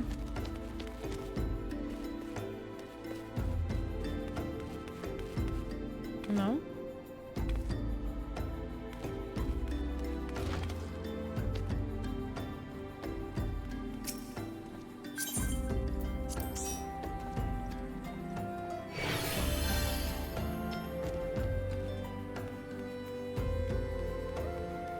Oh, wow. Está acá en la esquina. Hey, you're not just San. Who are you? I'm Koharu. Chrysio Lee, eh? I didn't know anyone else was... Wait a minute. You're one of those, stallions, aren't you?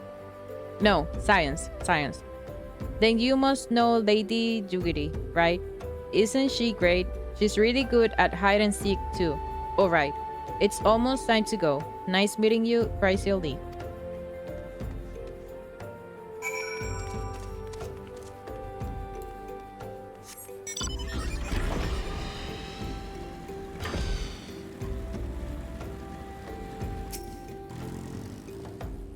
Wonderful. All the children are accounted. Hide and seek? Oh, I see. Think that I see that you are curious. It is simple. It is quite simple, really. Lady Juguri, though, it best that the children know what to do in case the guardians found us. I should hope that those days are behind us, but I nevertheless take comfort in knowing that we are prepared.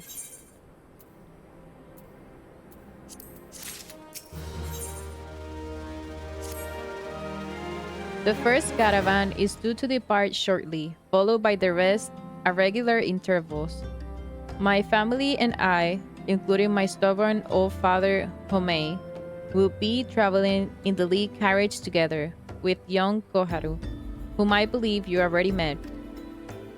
Though I understand the road to Oda is regularly patrolled by your brass blades, it will give us great comfort if you would agree to accompany us on our journey.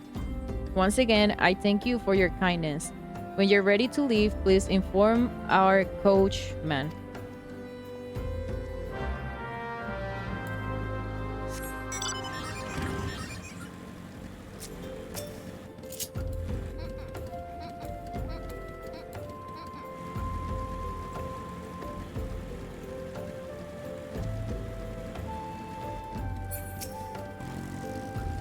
Eager to be off, are you?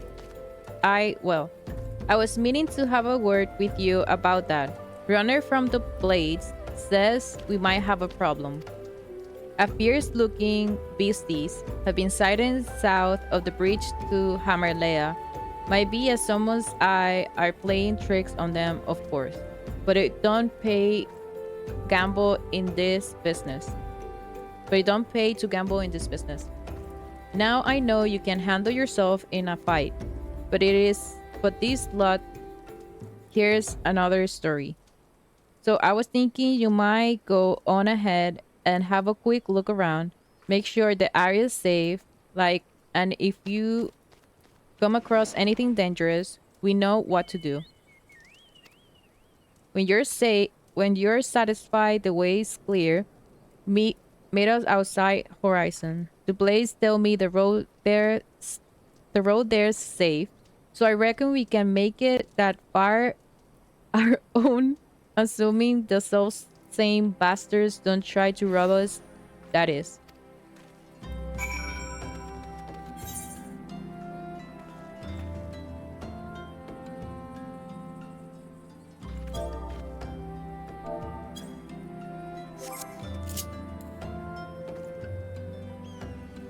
Ya, llévame.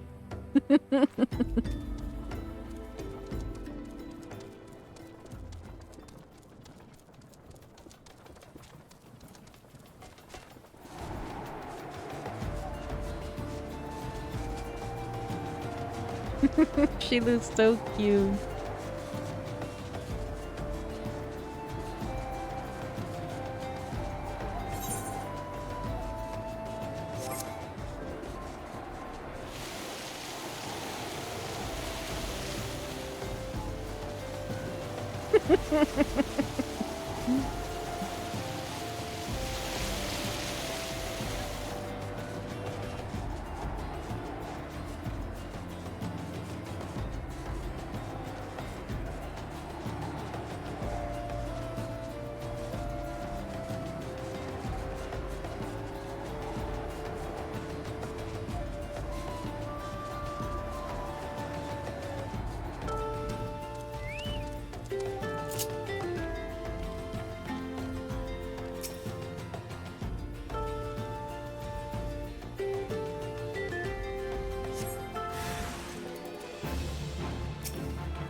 So there was a beastie was being the operative word.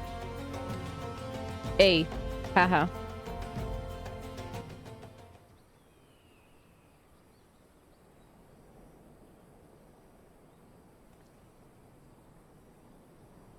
Well fought, madam. Well fought. Ah, if only I were better in health. I should have been proud to stand at your side. Pay my son no mind. He forgets that his responsibilities preclude acts of daring do.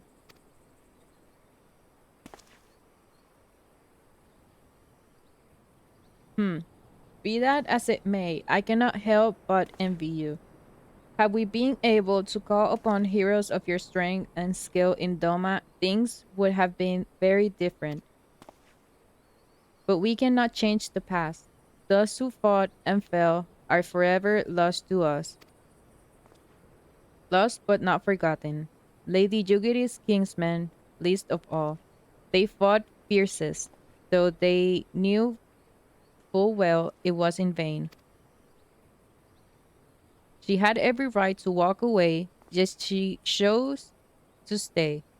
Food, shelter, the promise of a better life, all these and more we owe to her. How does one even begin to repay such a debt? In kind, Father, to she who has given everything, we shall give our all. Whatever work there is to be done, we shall do without question. Ditch, brigging, bricklaying, it matters not. Revenant's Dole will grow and prosper by our hands.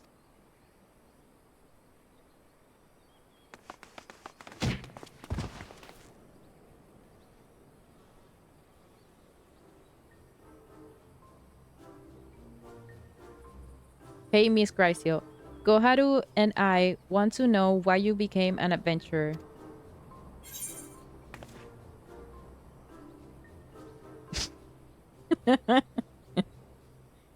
I don't know, to gain power, I guess.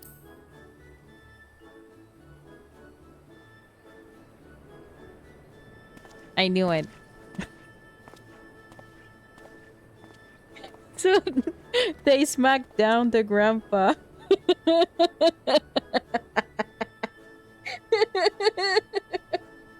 I thought I had they smacked something. Then the grandpa stands from the floor. Bendito. I knew it. That's what I told Koharu, but she didn't believe me. It's my turn now. Excuse me, Miss Chrysio. I got a question.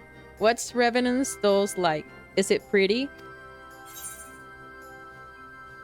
It's a bustling outpost frequented by countless adventurers. It is a bastion of civilization in a harsh and unforgiving wilderness. It's home to the Scions of the Seventh Dawn. It is a stone's throw from an imperial castrum. I guess the first one.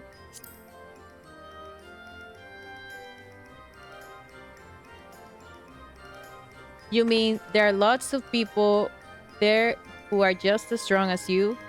Oh, I can't wait. Poor grandpa. Koharu. It's my turn again. Miss Chrysio, when I'm older, I want to be strong like you. What do I have to do? Seek out new experiences and adventures, fight ferocious beasts, train every day, buy weapons and armors from Rowena. I guess the first one. Seek out new experiences and adventures.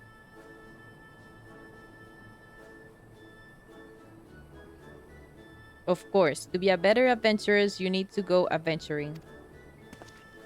Alright, alright. That's enough questions for you, Miss Chrysio.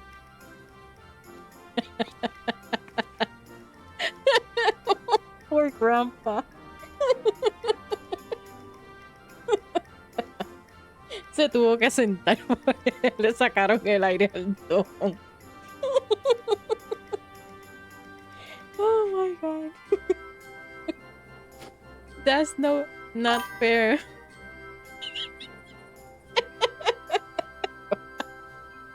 Oh my god.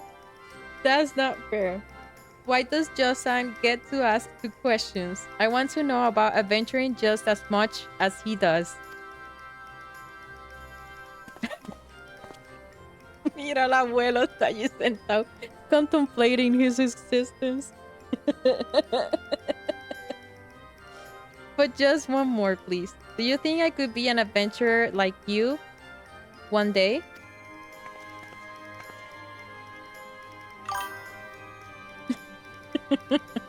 Really? Then I will. Thanks for the advice, Miss Chrysio. I won't forget it. I'm going to be an adventurer too. When we get to Revenant's Stall, let's make an adventurers guild for Domans. We'll protect our friends and punish the wicked, just like Miss Chrysio and Lady Yugiri. Yeah, just like Miss Chrysio and Lady Yugiri. We can talk more about in the carriage on the way. Will you be joining us?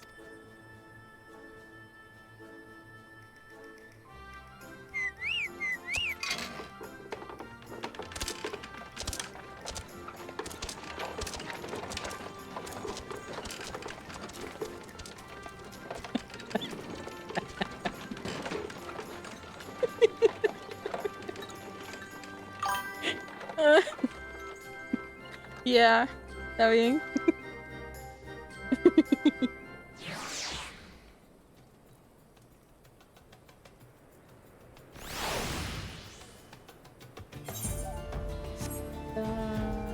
Quickly out and out the quick time. Okay.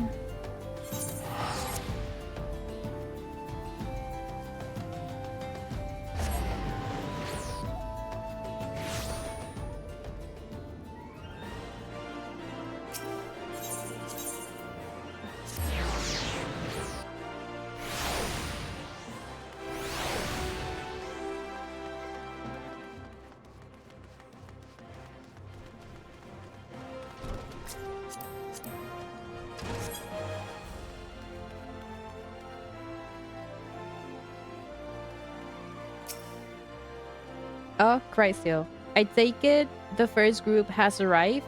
Excellent. Is there aught else? No? No. I have matters well in hand here. You and Lady Juguri should travel to Revenant's Door forthwith.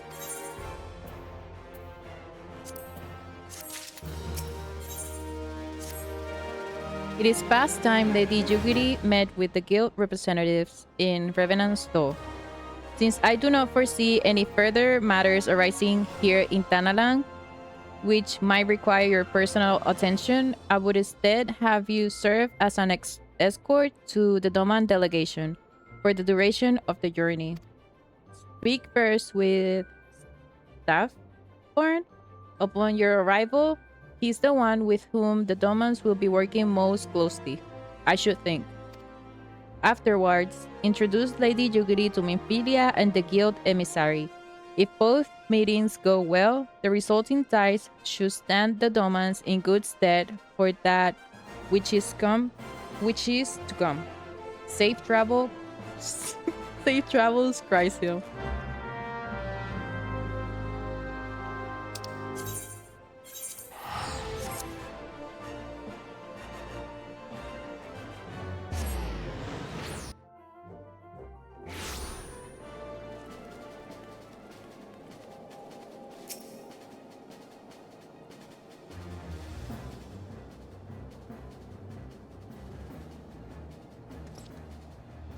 And this must be the esteemed Lady Jugiri and her associates.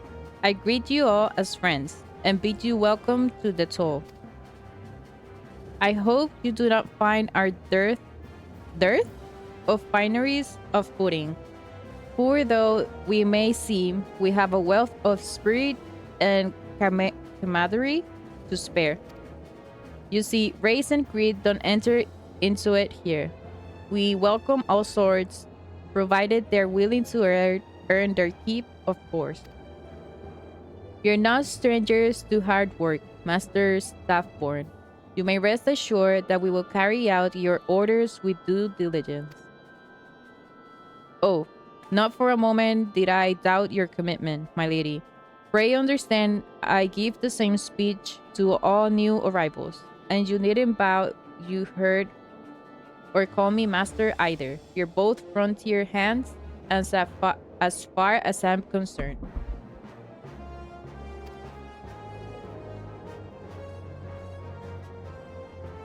Thank you. As you wish, Slaffborn. May this meeting mark the beginning of a long and fruitful relationship.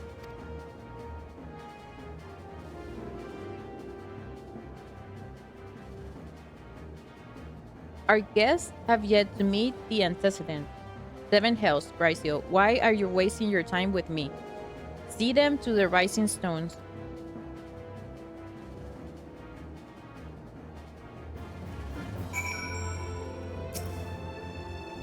To whom much is given, much is expected. Forgive me. I require a moment to compose my thoughts before meeting with your leader, which I joined you at the rising stones anon.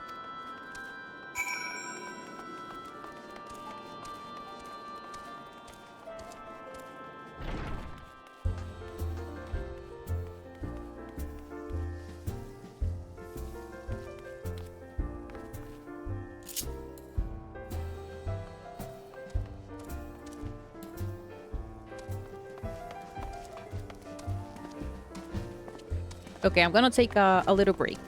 I'll be back soon.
Okay, I'm back.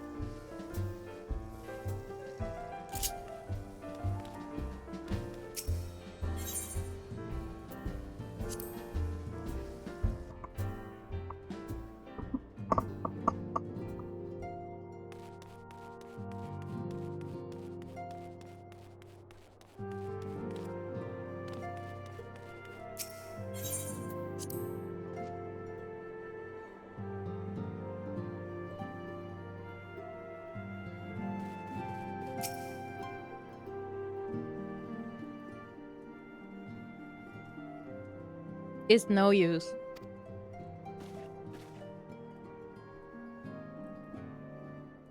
Our attempts to reach the students of Valdesion continue to meet with failure. Urianger has explored other avenues of inquiry, but they too have yielded naught. We will preserve, of course, yet within our hearts the truth is clear. Oh, persevere. We will persevere, of course, yet within our hearts the truth is clear. We are but awaiting confirmation of that which we already know. How fared the Domans? I am given to understand you were kept busy. You were kept quite busy in Vesper Bay. Mayhap you question the wisdom of aiding refugees when the primal threat remains unresolved. I should not blame you if you did. Not, nor will I deny that this matter falls outside our normal purview. Be that as it may, I could not ignore the plight of these refugees, not when it was within our power to help them.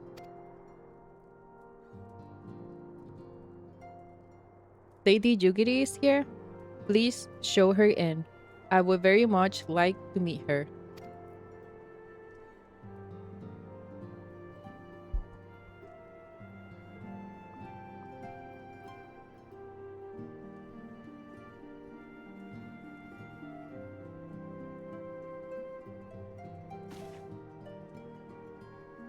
We have no objections. Pray do so with our blessing.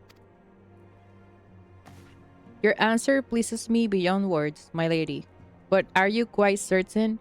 We have no way of knowing how many might answer my summons. In the event that Revenant Store could not accommodate us all, we would need to find an alternative solution. Should that come to pass, we will find it together.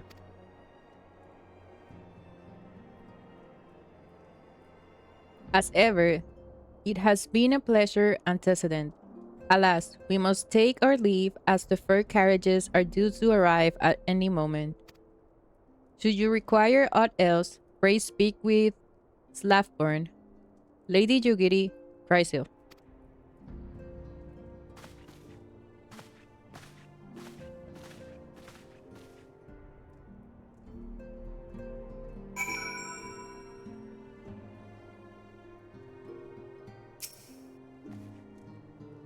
Lamin and I will make all the necessary preparations to ensure that our Doman friends feel at home upon their arrival.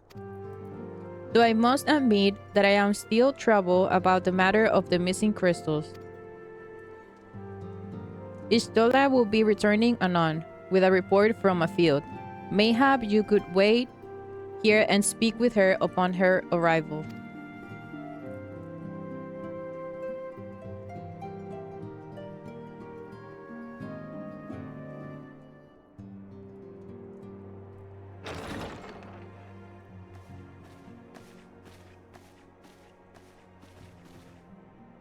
How goes the fishing? Caught anything slippery? Slippery. Aye. Our suspicions were well founded. The Serpent Reavers are indeed the culprits. The plot thickens. The blood thickens, wow. Has there been any movement in Thanalan? It has been blessedly quiet. Which is to say the Amalja are being no more or less of a nuisance than usual, summoning Ifrit with such crystals as they have hoarded. Urianger, too, reports not out of the ordinary. Then we have our explanation. Your explanation for what, pray tell? For the recent spate of crystal thefts in Thanalan, we naturally assumed that the trail would lead us back to the Amalja. Yet it did not. It led us across the sea unto Vilbrand. Vilbrand? There have been reports of increased Sahagin activity of late. Oh gods, they mean to summon Leviathan? That is the way of it, I fear. Whilst conducting our investigation on behalf of the mineral concern, we came upon evidence implicating the Serpent Reavers. With the aid of the Maelstrom, I was able to verify our suspicions. 'Tis only a matter of time before Leviathan returns to harrow the seas. But there is more. One of the Sahagin, an elder by my judgment, spoke of attaining the gift and knowledge of eternity. Ugh.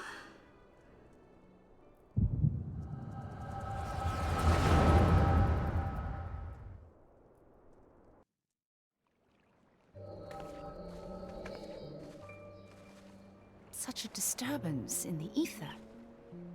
If I did not know better, I should think this device defective.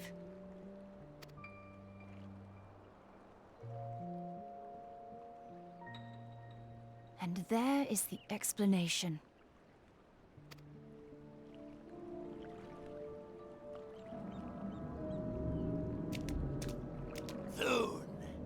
Soon it shall begin.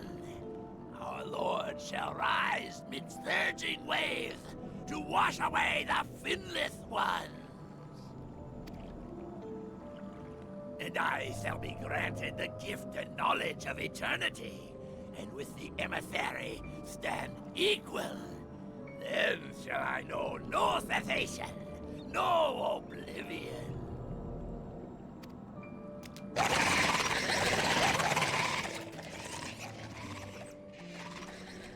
Whence comes this promise of immortality? The emissary? We have outstayed our welcome.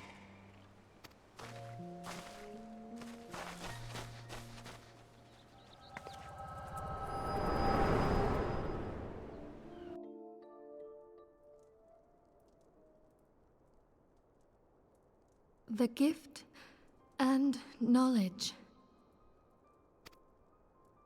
Are the two of you quite well? You shared that vision, did you not? Even before the Sahagin made mention of the emissary, I recognized Elidibus's words. He is behind this. But surely it is not within his power to grant the echo. My lady, unless we act swiftly, Leviathan will rise again. The Admiral has already requested that we intervene to prevent this. Failing that, we are to attend to the Primal's extermination. She will have our full cooperation. Let us make haste to Limsa Lominsa. I mean to play a part in this mission. Tataru, pray, take charge in my absence. My lady, are you sure this is wise? I am aware of the risks, but there is something I must see with mine own eyes. The true nature of the echo. Very well. I shall not stand in your way. On the condition that you permit me to accompany you as bodyguard. Your company is ever welcome, Thancred. I take it something ill is afoot.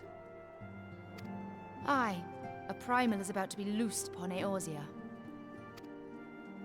A primal? A godlike being whose very existence is a bane upon the land. We scions of the Seventh Dawn are sworn to put an end to their kind.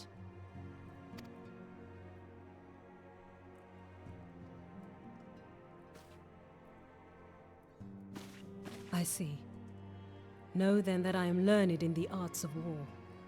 In return for the kindness you have shown my people, I would lend you my blade. It would be most welcome. When contending with a primal, one can never have too many able allies. If you crave a more intimate understanding of the problems facing Eorzea, this experience is like to provide it.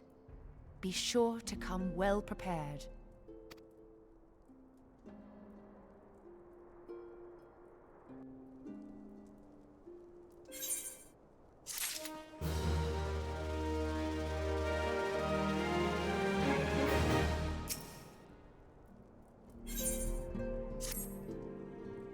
Plainly, should the worst come to pass, and Leviathan is summoned, our only recourse will be to face him in battle. Given past experience, you may very well think that eventuality inevitable. Yet so long as there is even a chance that the primal's return might be prevented, we must needs spend all our forces toward achieving that goal. Before we do aught else, let us hasten to Linsa Lominsa and meet with the Admiral. She will not have been idle in the intervening time, and will doubtless have valuable information to share.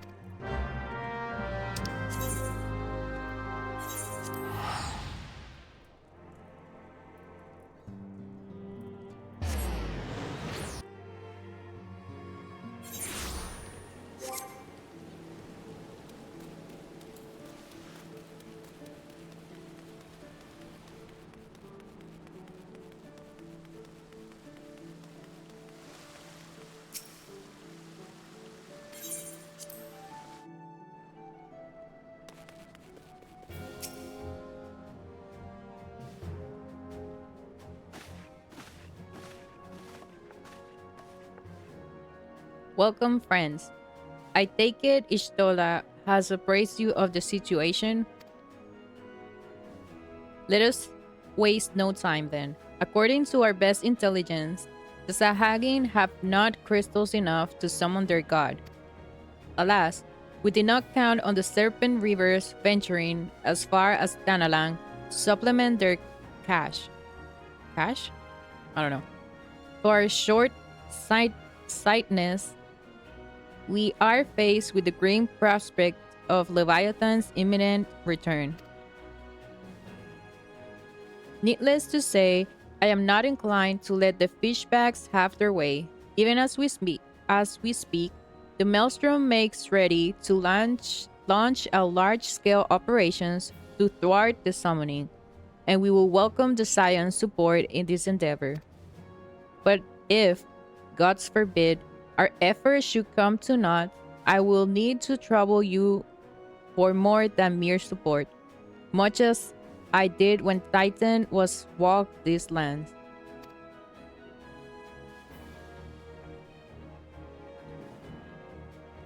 Lady Minfilia, I am given to understand that you mean to accompany our soldiers to the front lines. I can only assume that you have sound reasons for doing so. I do, Admiral, but I would rather not to be drawn on their nature. I would say only that there is something I will need to see with my own eyes. Is that so? Well, I am not so stubborn as to deny the wish of one whose aid I require, but precaution must be taken. I shall require that you remain by my side at all times. With that settled, let us speak of the operations.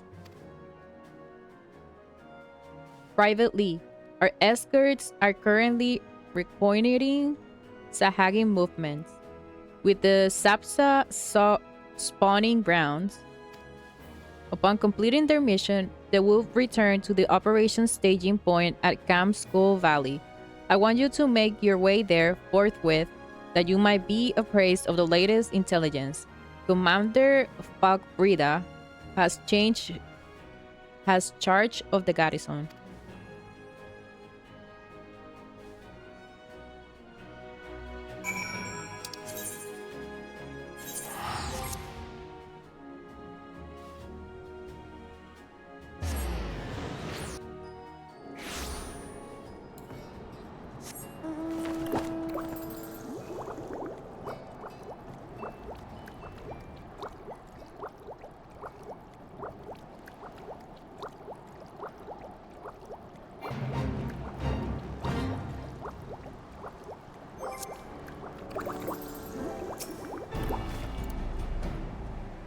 I've been expecting you, Scion of the Seventh Dawn.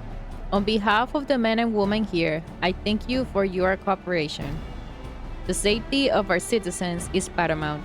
With your aid, we will prevent Leviathan's return.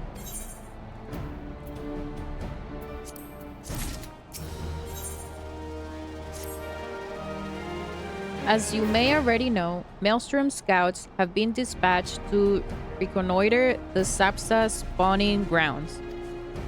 Though it pains me to admit, the Maelstrom has never faced a foe the likes of this before. We must proceed with all due caution. Among other things, we have orders to determine where Leviathan might emerge, assuming it comes to that. And yet, their return is long overdue. I fear that ill may have befallen them. For better or worse, we must ascertain their fate. If it's not too much to ask, I would have you aid us in the search. 5 scouts venture into Sapsa all told. Here, take this flask of restorative to tend those who may have been wounded. Though it pains me to even consider the notion, if they have perished, circumstances permitting, I ask that you recover their bodies. By no means venture too deep into enemy territory. However, we can ill afford to lose you at this juncture.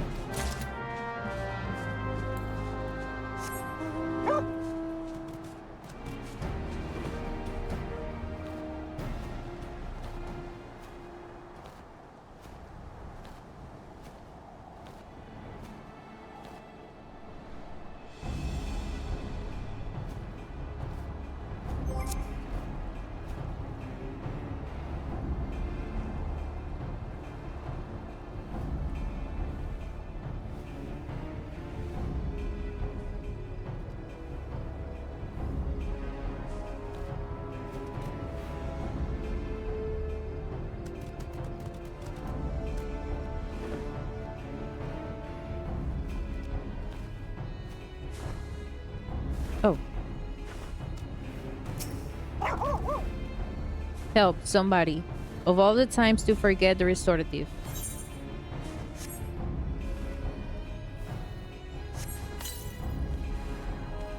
Thank you. I owe you my life. We were ambushed by the Serpent Reavers. Lightly armed as we are, we didn't stand a chance.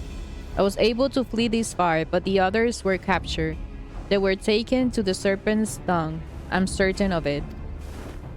I can make my own way back to the camp, but I fear the worst for my comrades. Save them, I beg you.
Your return. Thank the navigator. When I learned that you went to the Serpent's Tongue by yourself, I fear you will meet an ultimate untimely demise. But tell me, what became of the others? Dear gods, these wounds were not intended to kill, but to torture and maim. Does their savagery know no bounds? Enemies or no, they go too far. I dread to think what may have become of the two who remain unaccounted for. I pray that they haven't suffered the same evil fate. At the very least, one of my men came back alive, and for that I owe you my thanks. The price we paid was dear, but we have the intelligence we need. Even as we speak, the Admiral finalizes the details of the operation.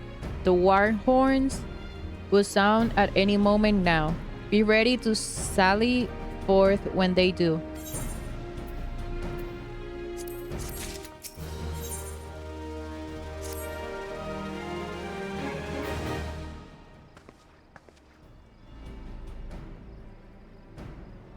Thrice them fishback bastards. I'll kill them slowly and then chase their rotten souls through all 7 hells.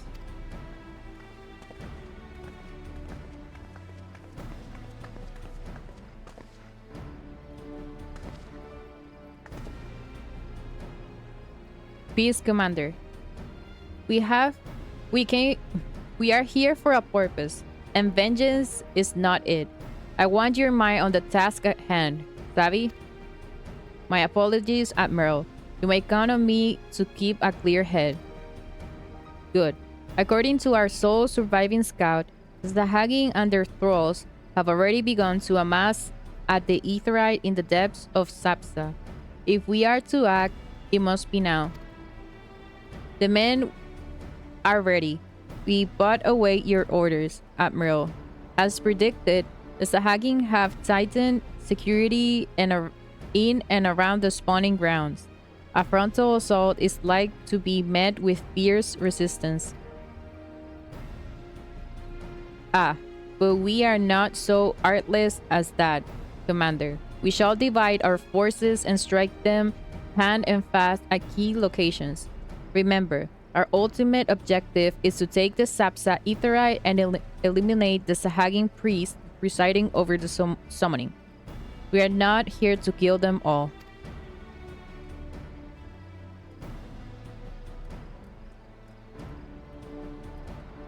The Maelstrom shall engage and distract the Sahagin legions of drowned pirates at the Serpent's Tongue.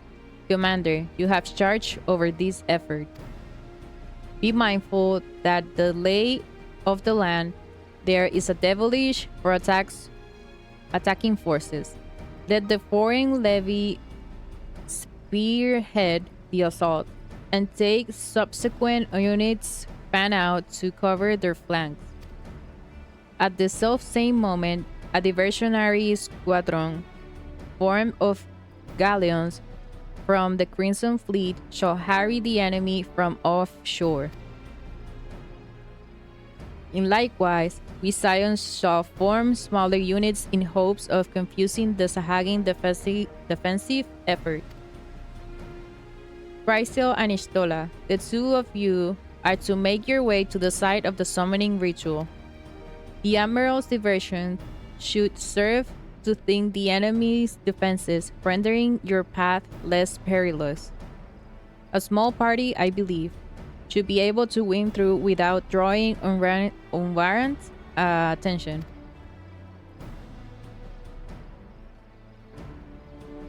Tancred and Yugiri, your mission is to lure as many Sahagin as possible out of the spawning grounds. Having done so, take your heels and circle around to join the infiltration unit of Ishtola and Chrysil. When all has been set in motion, I myself shall cut a path to the Aetheryte accompanied by Lady Minfilia, as was agreed. Well, don't let me keep you friends. To battle.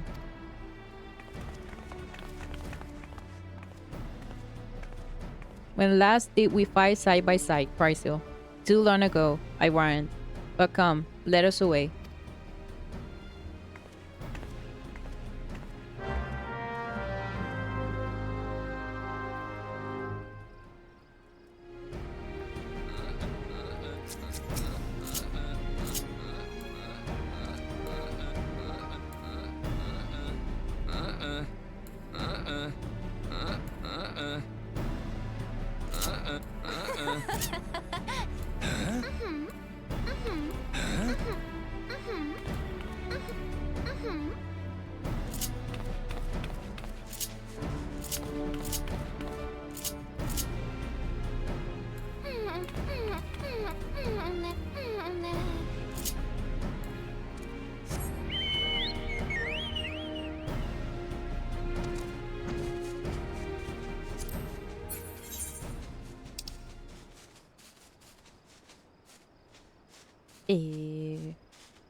I don't know where I need to go. Oh.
Pray, do not concern yourself. It was but a glancing blow. Come to the Etherite. It's close at hand. Let us press on.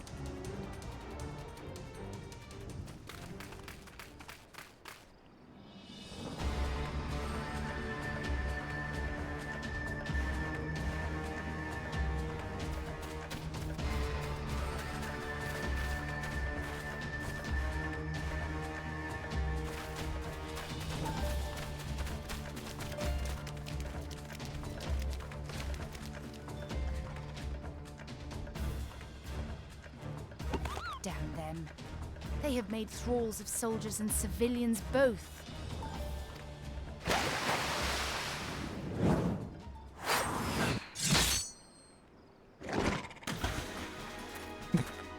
Did I miss much?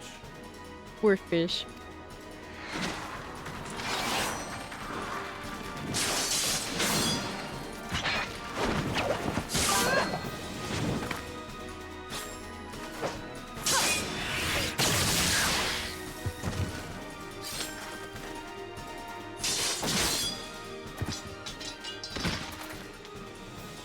So that is how you fight in the Far East.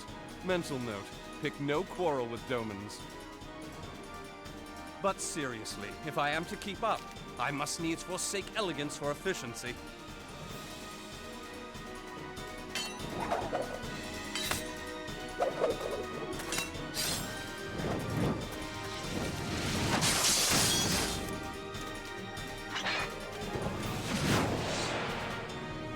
Wow.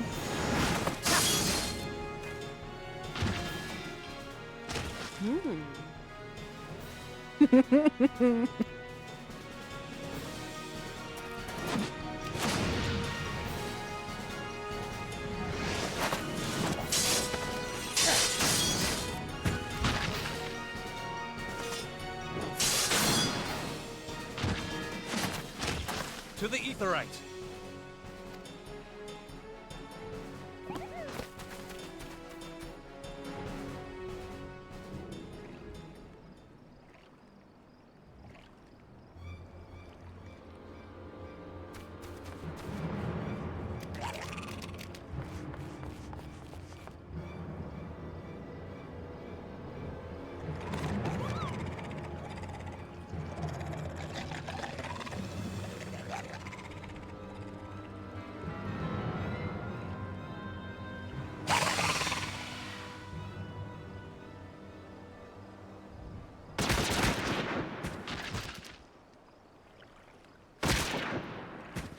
Poor fish.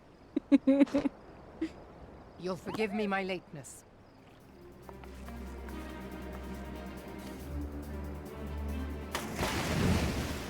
When will we get the double pistol?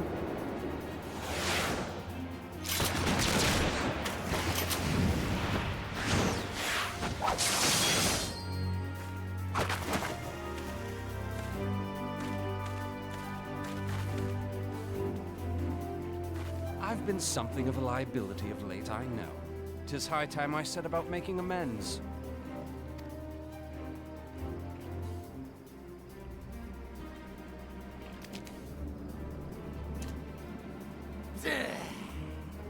Long have you shriveled Swordwalkers, tormented our kind. But no more! Your time is at an end! You shall perish with salt in your wounds and sea in your lungs. Lord of the world, hearken to our plea. Lord of the world, deliver us from our misery. Do you feel that?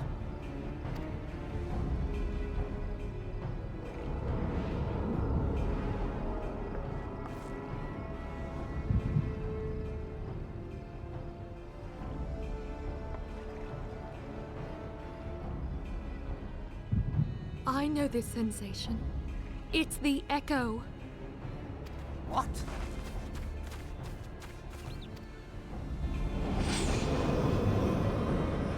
Ah! Such power! It is transcendent!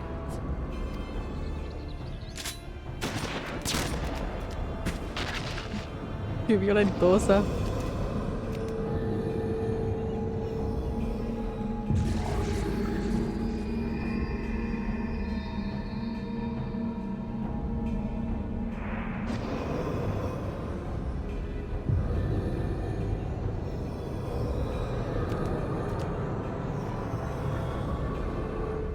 Seven hells. Strike me down if you will. It is futile. I have mastered the gift. I am eternal.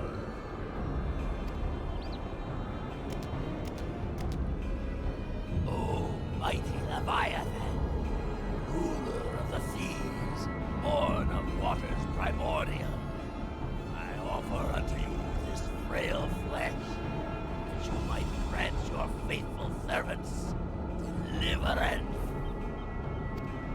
I beseech you, come forth!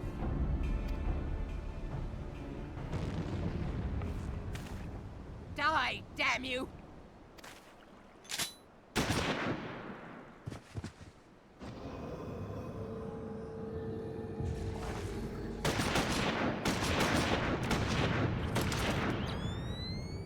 Foolish shorewalker!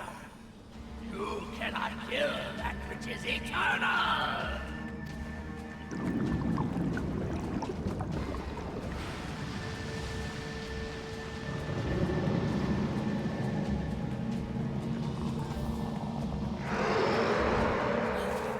Heavens forfend. Damn it all!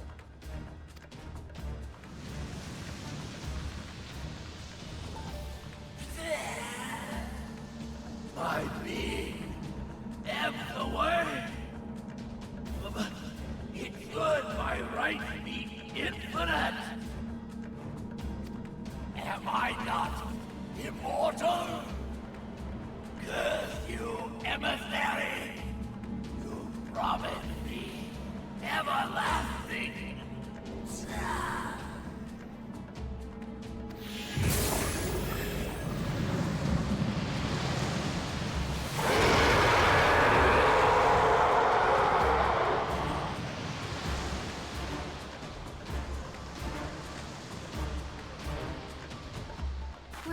Where did he go?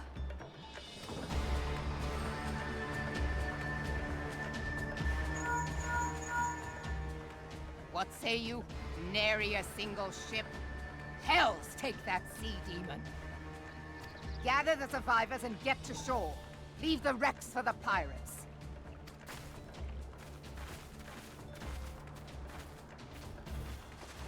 Leviathan wastes no time. The diversionary squadron is lost.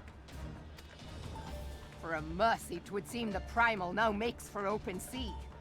But why does he not press his advantage? Unless... God save us. He means to unleash a tidal wave.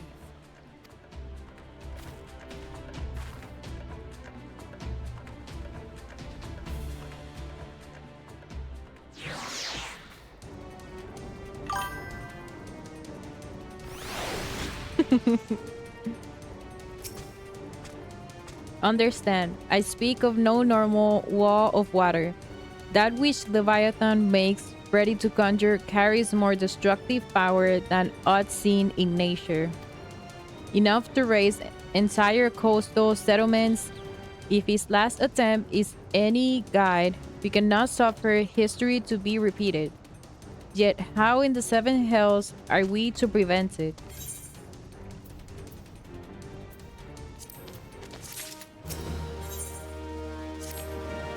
Though our fly cries out for action, we must take thought. So long as Leviathan remains in the open ocean, he is effectively beyond our reach. Our fleet is second to none. Of that you may be sure. But Limlane herself will struggle to best the Lord of the world in his element.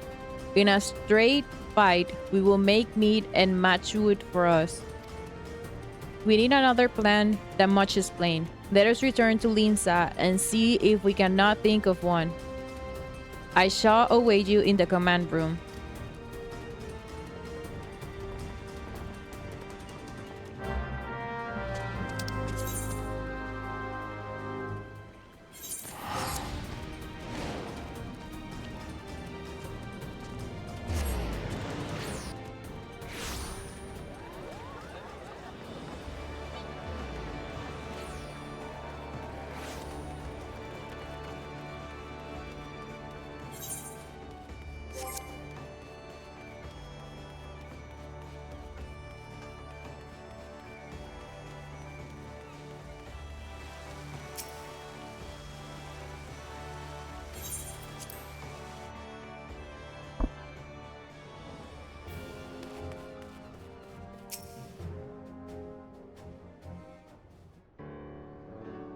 There used to be a hamlet beyond South Tidegate in western Lanosha. Halfstone, 'twas called.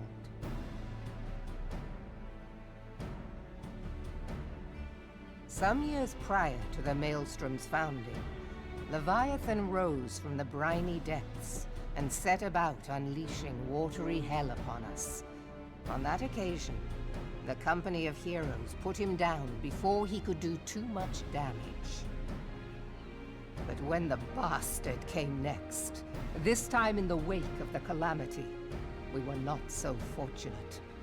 Weary of ravaging our shoreline, he summoned a tidal wave which fair leveled Hearthstone and washed the soil away for good measure. The area was subsequently occupied by the Sahagin. Aye, the thrice-damned creatures transformed it into a spawning ground for their brood. Given the quantity of crystals stolen to feed him and his legion of thralls, we can be fairly sure that Leviathan is stronger now than in his previous incarnations.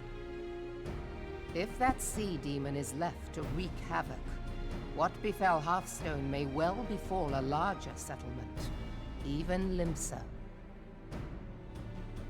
That cannot happen. The primal must be stopped.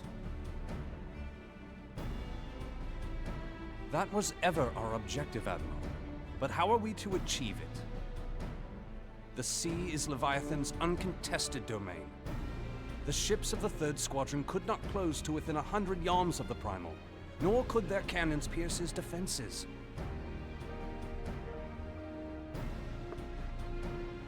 I have read the reports, Master Thancred.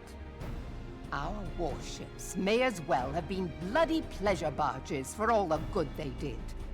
7 hells! Is there no way that we might strike back? The Company of Heroes defeated Leviathan, having first lured him into an inlet, but we must needs contend with him upon the open sea. It will avail us little to consult past experience.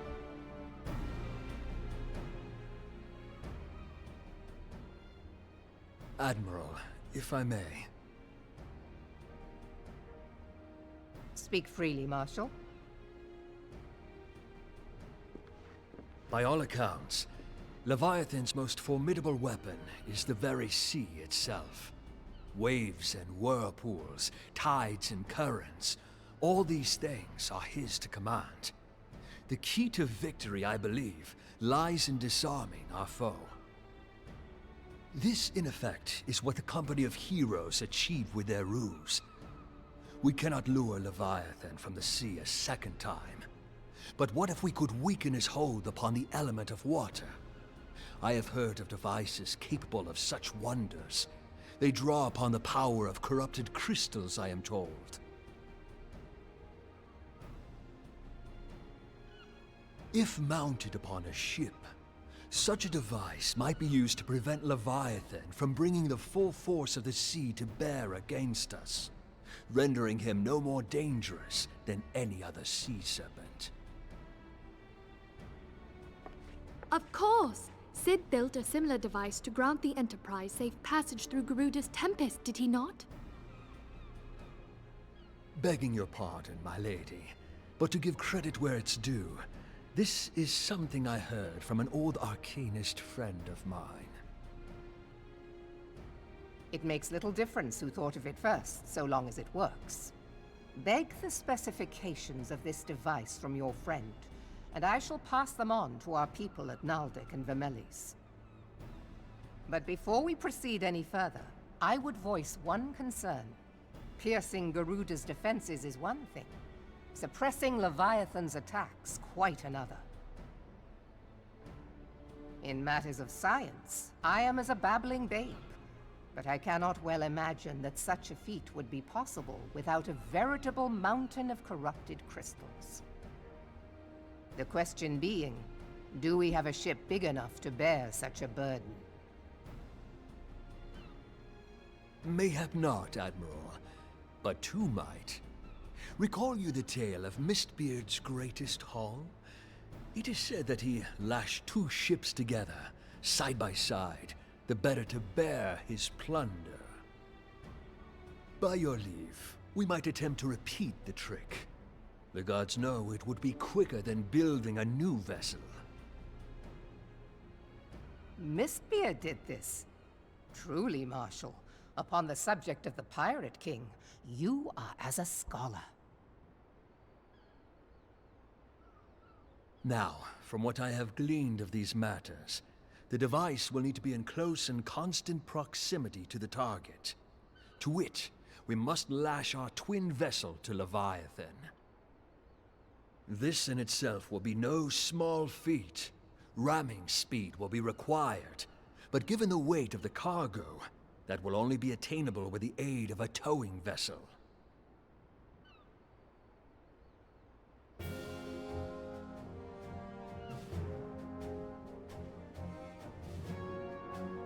Suffice it to say, the task of piloting said vessel will entail considerable danger, and I would not ask it of another. I volunteer myself. 'Twill be dangerous for all involved, but we have no better recourse. Very well.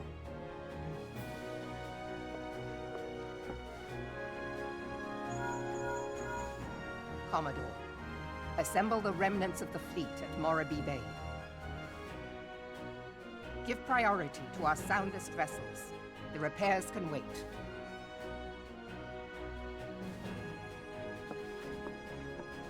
Storm Marshal Slafirson, command of the operation is yours. I want that twin vessel ready to sail post-haste.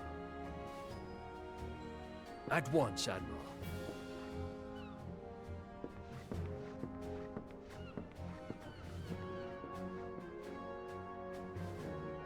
And then there is the small matter of slaying the beast. The fate of Limsa Lominsa rests upon your shoulders once again. Go well, warrior of light.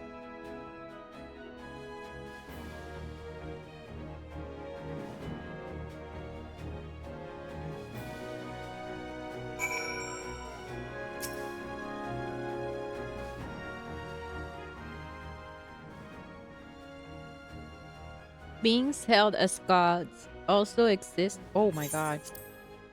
I could not read that. Legends tell us that they walk among us in days of yore, but I confess that I never truly believe in them. That I should live to behold one is humbling and horrifying in equal measure. Now that I have come face to face with a primal, I do begin to understand why the Guardians fear them so. Well, what is it? A message, Admiral. I just did best that it be delivered at once. I am listening. According to the Yellow Jackets, a man has appeared who claims to have defeated Leviathan. One of the company of the heroes? The details are yet hasty, Admiral. We have dispatched one of our own to question the individual.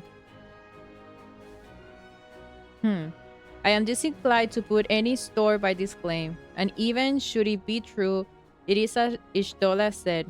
None save the company of heroes has bested Leviathan, and we know how they went about it. If this man is of their number, what could he be? What could he tell us that we do not know already? And yet, having wagered Limsa's survival on 2 ships, some rope, and a pile of crystals, can we afford to ignore this man? If his testimony could yield us any manner of advantage, should we not hear it? Damn it all. The twin vessel will soon be ready.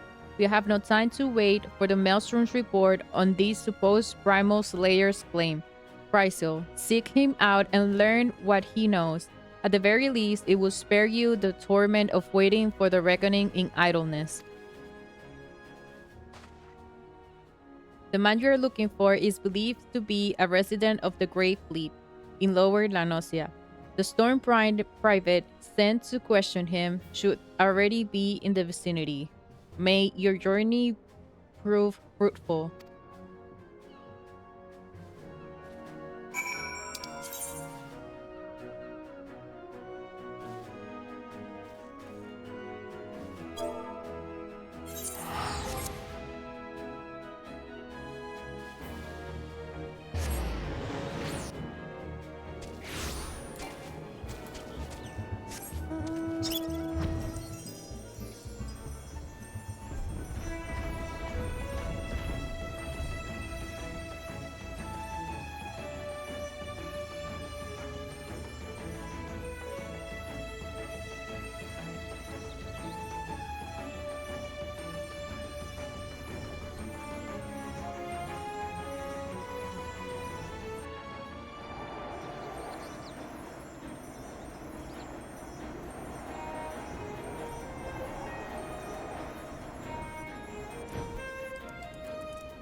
Not this guy again. Now look here, Gil. We'll have your bloody story right after you carry those sacks of grain over to the mill. But sir, that's what you said before you had me pick those oranges for you, and before I mucked out the Chocobo stables, and before I rolled that millstone over to the mill, and also before... Guts, man. I've worked 3 days straight without a wink of sleep. 3 days. And do you hear me complaining? Bah, I suppose some of us ain't made for the rougher stuff. Alright, alright. I'll give you what you want. Never let it be said that all Trashtum ain't a generous soul. Now, freak up your ears, because I won't be repeating myself. Too modest? See? Besides, there's only so much epicness a man can take in one sitting, you know? Ahem. The tale of Trashtum's epic victory over the dread primal Leviabetus. Now, Leviabetus huge, make no mistake. To give you an idea how big each of his scales is, about as wide across as me members long. And that's no mean feat, let me tell you. When I fought him, I could barely see all the brine he was pelting me with. Must have been a lagoon's worth at least. He even knocked me trustly axe out of my hands at one stage. Of course, that proved to be a grave mistake. What happened next? Why, I grabbed him by the tail and tied him up in knots. But not wanting to take all the glory for myself, I let me mates, in the company of heroes, handle the rest. Like I said, I'm modest as well as heroic, mayhap too modest. Now, there's something as say you can never truly beat Leviabetus. That you've got to learn to live with him and make the best of a bad situation. Not the company, though.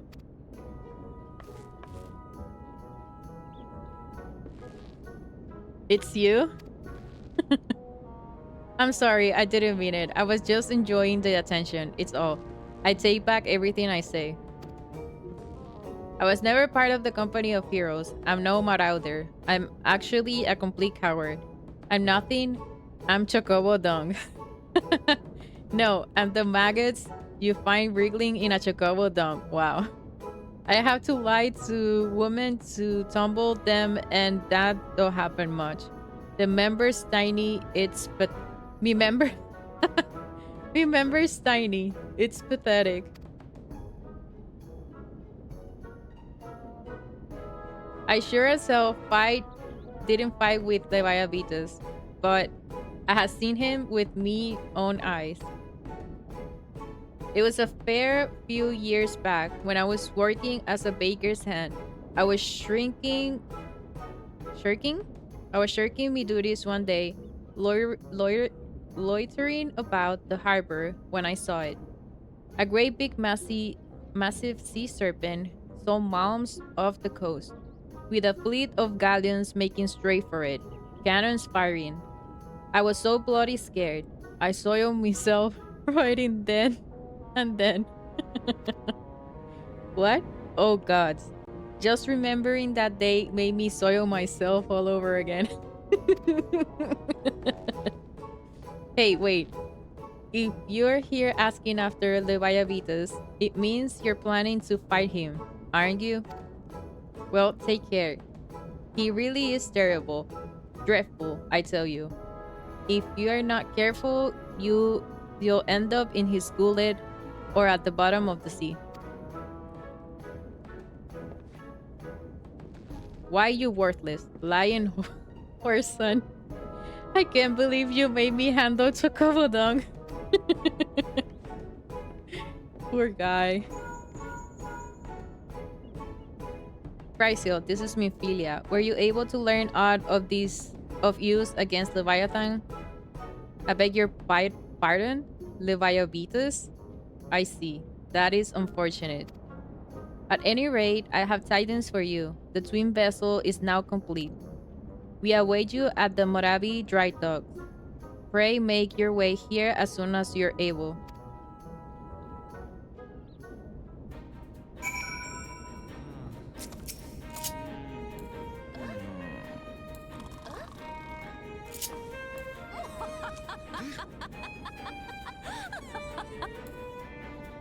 Uh-uh. Uh-uh. Uh-uh. Huh? Huh? Huh?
I'm told you John to the gravely proved fruitless. My sympathies, lass. I wager it served to take your mind off the events of recent days, though. But enough of that nonsense. The moment of truth is upon us. The twin vessel, the Horror Eater, I call her, is complete, and she surpasses all my expectations. In addition to her prodigious tonsage, she has been fitted with a platform that you and yours might maneuver freely in battle. I would mention also that she is nigh unsinkable, but I'm not one to tempt fate. The whole leader and her crew stand ready, my friend. Just give the word, and we shall bear you to Leviathan.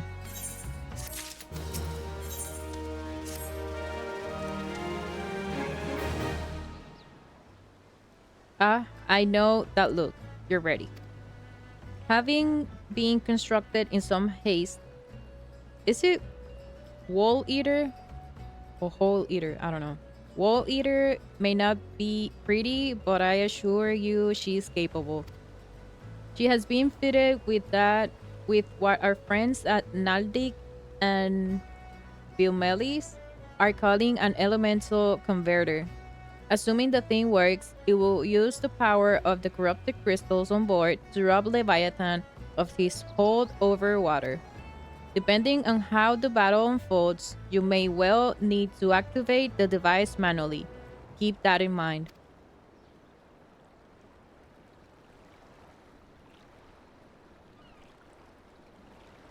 It is suspected that the Sahagin and their thralls might attempt to come to Leviathan's defense.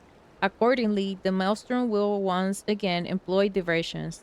Tancred and Ishtola will have you assist in this effort. If it's to fulfill its purpose, your diversionary force must not want for numbers. By your leave, I too will volunteer my blade. We will welcome it. Having seen you in fight in Sapsa, I dare say the fishbacks will find your presence highly diverting. Tancred and Ishtola, if you would join the third Levi and Lady Jugri the fifth.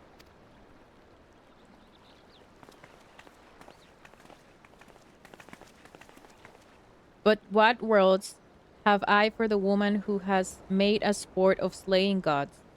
Only this: go warily, for the sea is an unforgiving place to wage war. May the navigator guide you through the storm, wire of light. I would echo the Admiral's sentiments and add a few words of my own. Know that we all have utmost faith in you, Chrysil. May the crystal bless and keep you.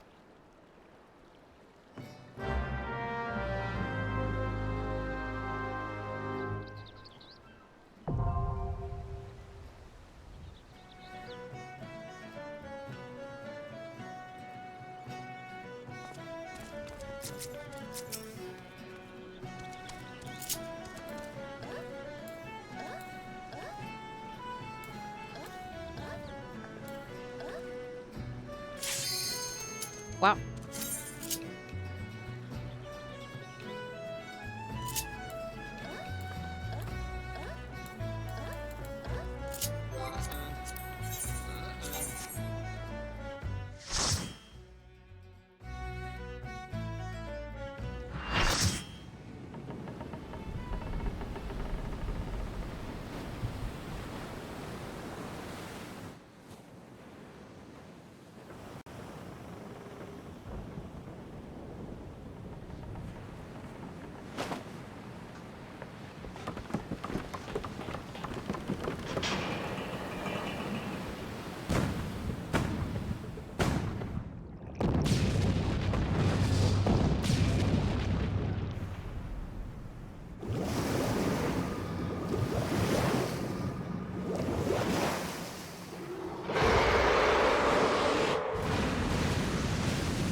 Wow.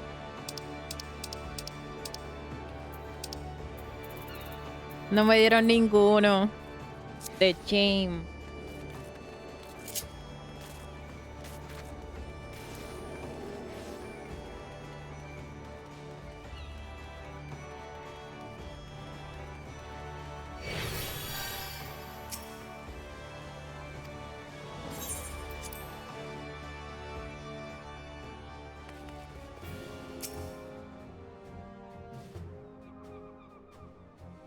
We Lominsons are sworn to strive, till sea swallows all.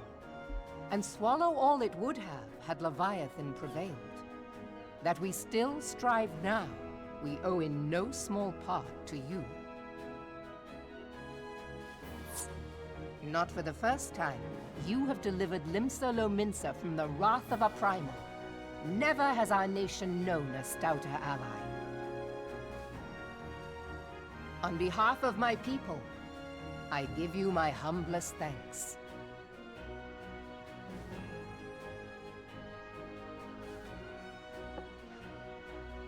'Tis meet that I give thanks to old Mistbeard, too, for his fine solution. Whatever else he may have been, 'tis clear he was a resourceful soul. Would that I had a man like him in my service.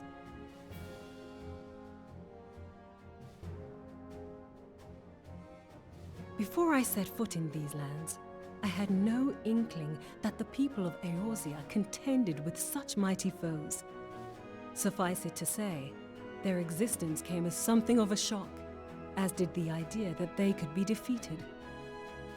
This experience has served to remind me of the vastness of the world, and the boundless potential of man.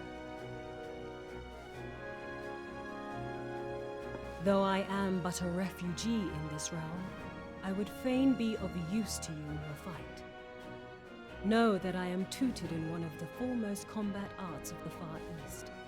It may seem outlandish to the Eorzean eye, but should any of your people care to learn, I would be pleased to initiate them. And I will see to it that they are grateful. I have no doubt that your knowledge and skills will serve us well. Besides, your art is not so outlandish as you think. Would you not agree, Master Thancred? Naught escapes your searching eye, Admiral. Few are privy to this information, but Limsa Lominsa is home to a certain secret fraternity. Its members are trained in a form of combat not unlike your own. By my judgment, it should not be beyond such individuals to adapt to the techniques I witnessed you employing with such admirable deftness. I am heartened to hear this. I too noted a kinship between your style and mine own, though it seemed to me that you fought differently in the beginning. I suppose I did. What can I say? I'm a man of many talents. Though you may labor to believe it, Thancred was once something of a scoundrel who fraternized with the criminal class in these parts. Yestola! You jest, of course. But for a chance encounter with Alphino's grandsire, he might never have left Limsa Lominsa, or received an education in Sharlayan, or taken up his post in Uldar, which is where he trained in the blade, lest you wonder.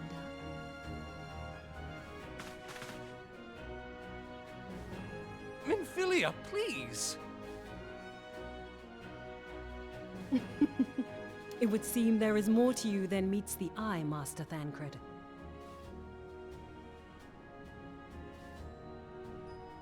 Lady Yugiri, I am told that you and yours came to Eorzea seeking permanent resettlement, and that many domins have since been engaged as frontier hands at Revenant's Toll. Moderna is many things, but a place of refuge it is not. Know that I would like nothing better than to furnish your people with a new home here on Lominsan soil. Alas, racked by instability as we are, our nation is in no fit state to take you in. Yet I'll not have it said that we turned a blind eye to your suffering. Until such time as we can do more, I pledge to send provisions. We are in your debt, Admiral. I realize that it scarce qualifies as repayment. But if it please you, I shall set about sharing my martial knowledge with your people at once.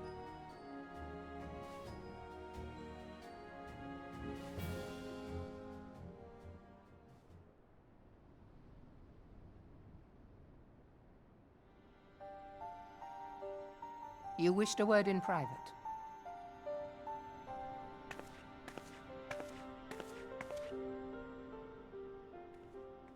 The better not to spoil the festive mood. History repeats itself, Admiral. As the kobolds did before them, the Sahagin resorted to summoning their god over a territorial feud. They acted in self-preservation. It may be that the Sahagin initiated this particular clash, but how it begins does not interest me so much as how it ends.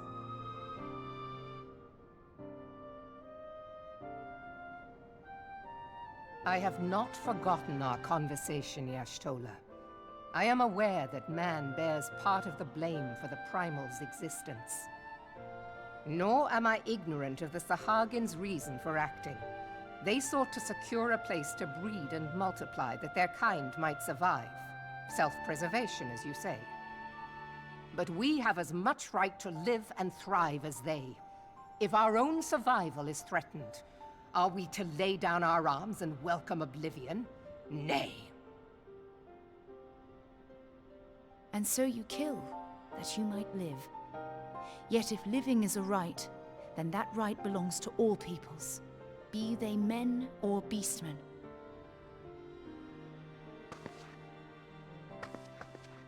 I'll not deny your reasoning. But when a storm gathers, it falls to me to see my people safely through it. That is my duty, and I shall do it.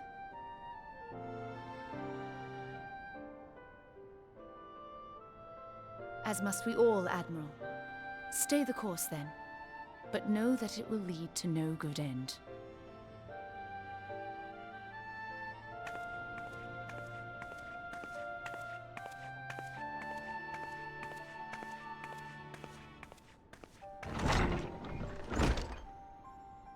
Man has ever put himself first and foremost. To justify his actions, he clads himself in the armor of righteousness, though it be a fancy of his own making. In this, mayhap the Garleans and we Domans are not so different.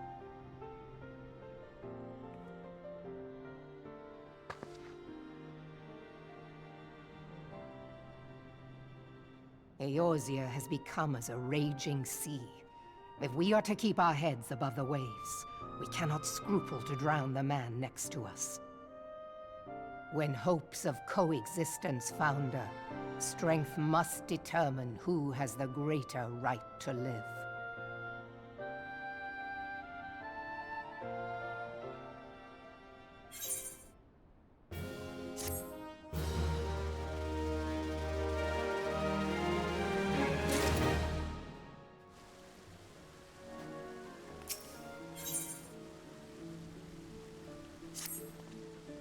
The Admiral has informed me of the arrangement. I have in my keeping a letter of introduction for Lady Yugiri.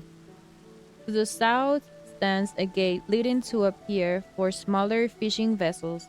Look for an inconspicuous Huron man there and present the letter to him.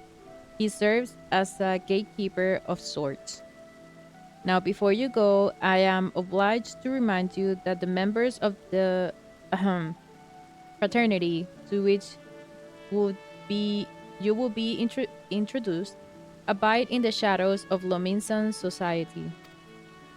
They value their independence more highly than pirates and are united by a bond stronger than mithril. They are invariably wary of new faces. Though it be penned by the Admiral herself, mere words on parchment will get you only so far into their confidence. You must work for every ounce of trust they place in you. But here is the letter. Go to the aforementioned place and show it to the aforementioned man. Oh, and good luck.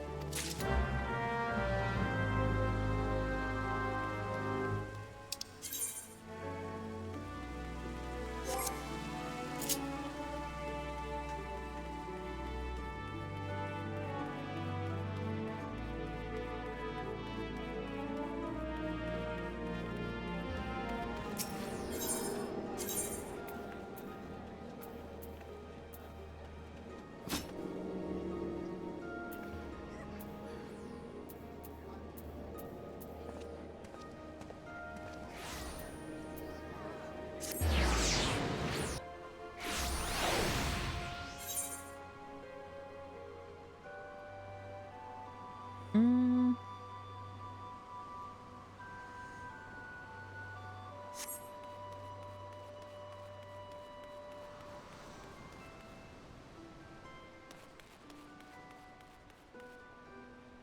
Oh.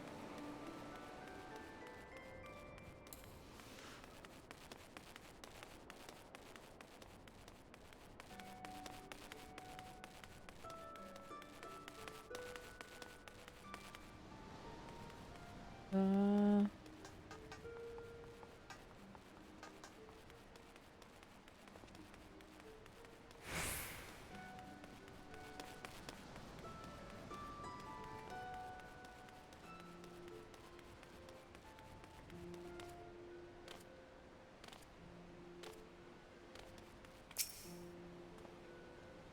got business with me, adventurer?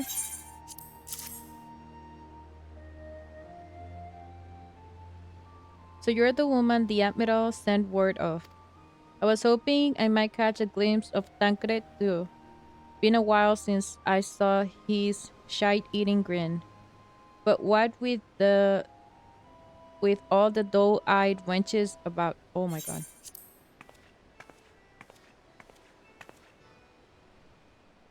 And you must be the Far Easterner that Merlwyb says wants to train with us. Welcome to Linsa, my lady. I am Yugiri of Doma. It is an honor to make your acquaintance. I must confess, when I learned of your organization, I had certain preconceptions as to the nature of your membership. It would seem I was mistaken. You're not the first person to say that last. Linsa is a city of pirates, to be sure, and pirates don't give two farts about keeping a spotless reputation. They hardly need a secret society to do their dirty work. Might as might be as my people and I keep to the shadows, but we got nothing to be ashamed of. It's simply better for business that we keep unseen. And so you have developed fighting techniques suited to this purpose. I see. Note that the practices of my art too are denizens of shadow. It's in stealth that our strength lies. There's much we might learn from one another, I think. Then what in the seven hells are we waiting for? If you come with us, you get it of to what's it, we can get acquaintance in more private surrounds. I didn't mean to come out right, did it? Lady Chrysel, I shall remain with these people for a time, that I might study their ways. Though I am loath to be separated from my countrymen, I take solace in the knowledge that they are in the best of hands. You have a true friend to you have been a true friend to us Domans. No words will suffice to express my gratitude.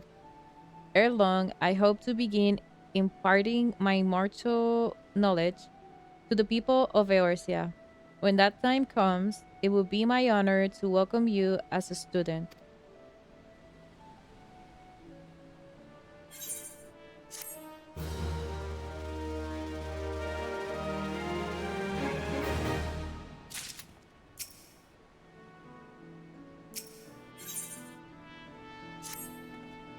Much and more has occurred since first I beheld Eorzea from the galleon's deck. Suffice it to say, I did not envisage, envisage, I guess, being invited to play a part in your noble struggle. But forgive me, I had kept you overlong. Doubtless you have pressing business of your own. Rest assured that I no longer require an escort in this land. When next you meet Lady Mephilia, pray relay to her my humblest thanks. Would that I could do so in person, but I must needs fulfill my promise to the Admiral, till we meet again, Warrior of Light.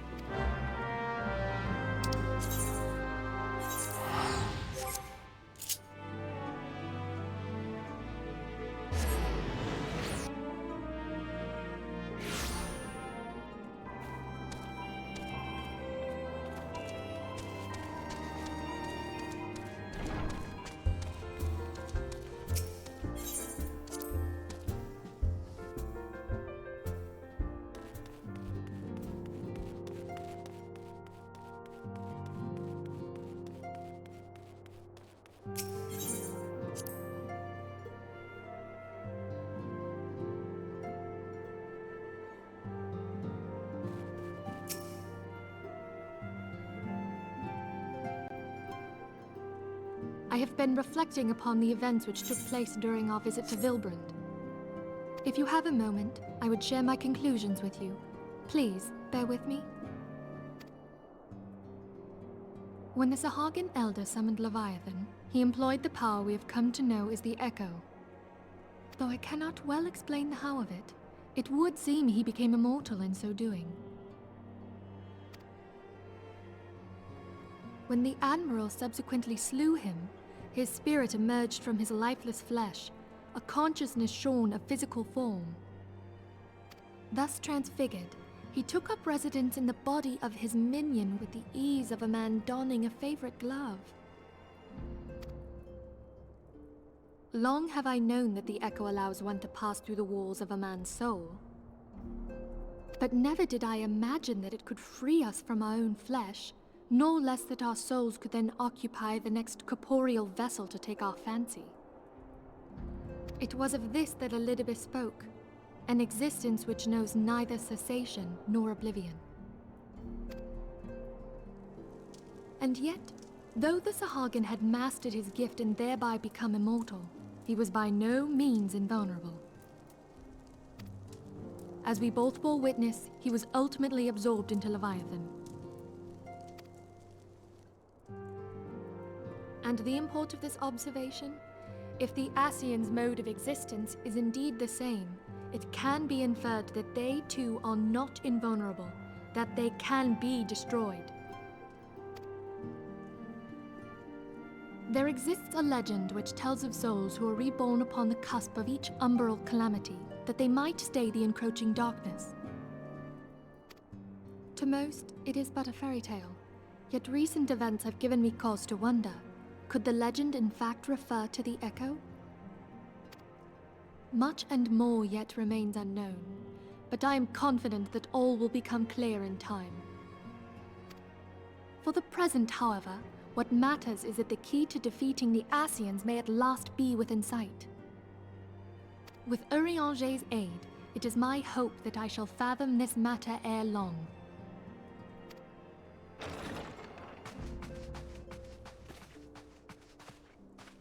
Oh, I was just about to send for you, my friend. Is Artemis?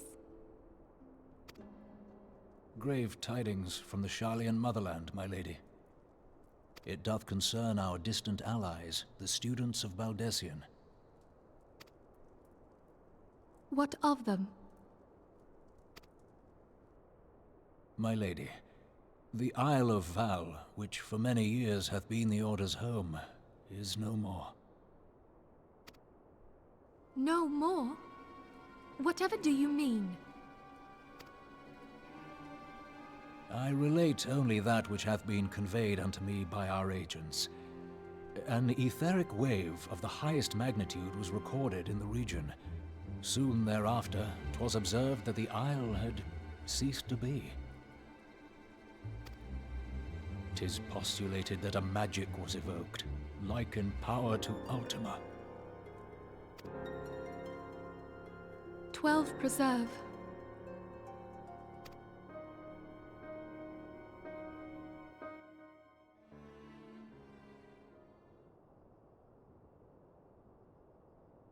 If there are no other matters, I move that today's meeting be adjourned.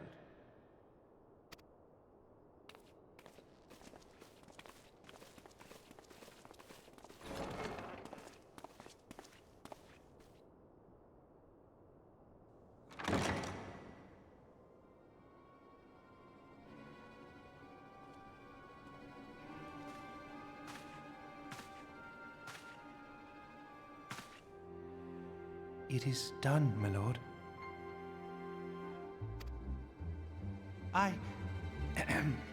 Forgive my impertinence, my lord, but these orders, I am uncertain as to what end they serve.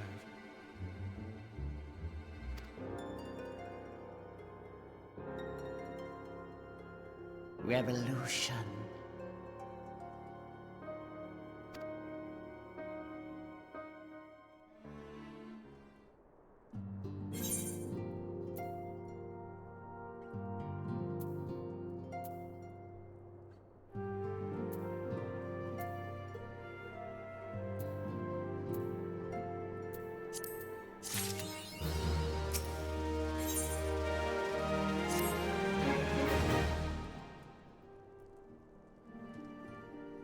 Our friends, the very isle itself, everyone and everything?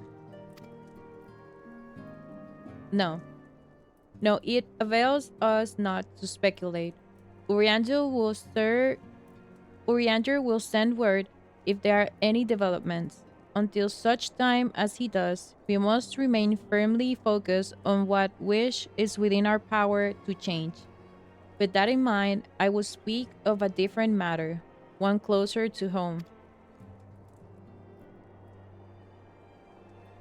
It concerns etheric fluctuations we had previously attributed to God King Mughal Mog 12.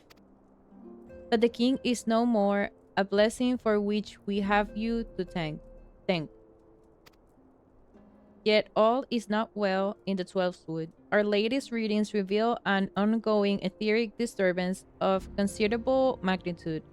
They may even suggest the presence of a primal. Needless to say, the mere possibility warrants immediate investigation, and I will have you. Celia, I do not wish to interrupt, but we have a problem. What manner of problem? A band of refugees hailing from Ul'dah this time are come to Revenant's Door seeking asylum. It would seem they expected us to afford them the same treatment we gave the Ottomans. At present, they are in the 7th heaven, awaiting a formal response. I see. Mayhap this was to be expected. I shall meet with them at once. Celia, you know full well we haven't the resources to accommodate many more people. Consider that what will happen if you do this. Word will spread, and more will follow. Your opinion is duly noted, but I will hear their suit.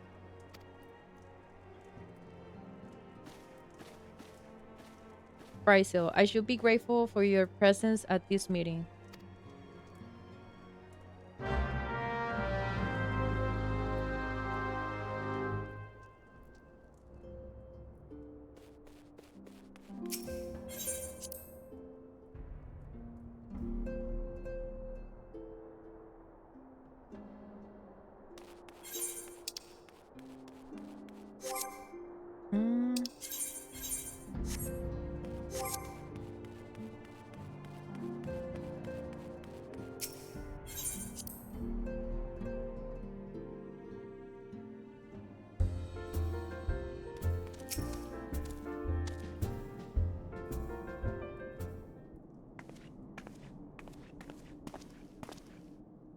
I apologize for keeping you waiting. My name is Winfilia, and I lead the Scions of the Seventh Dawn.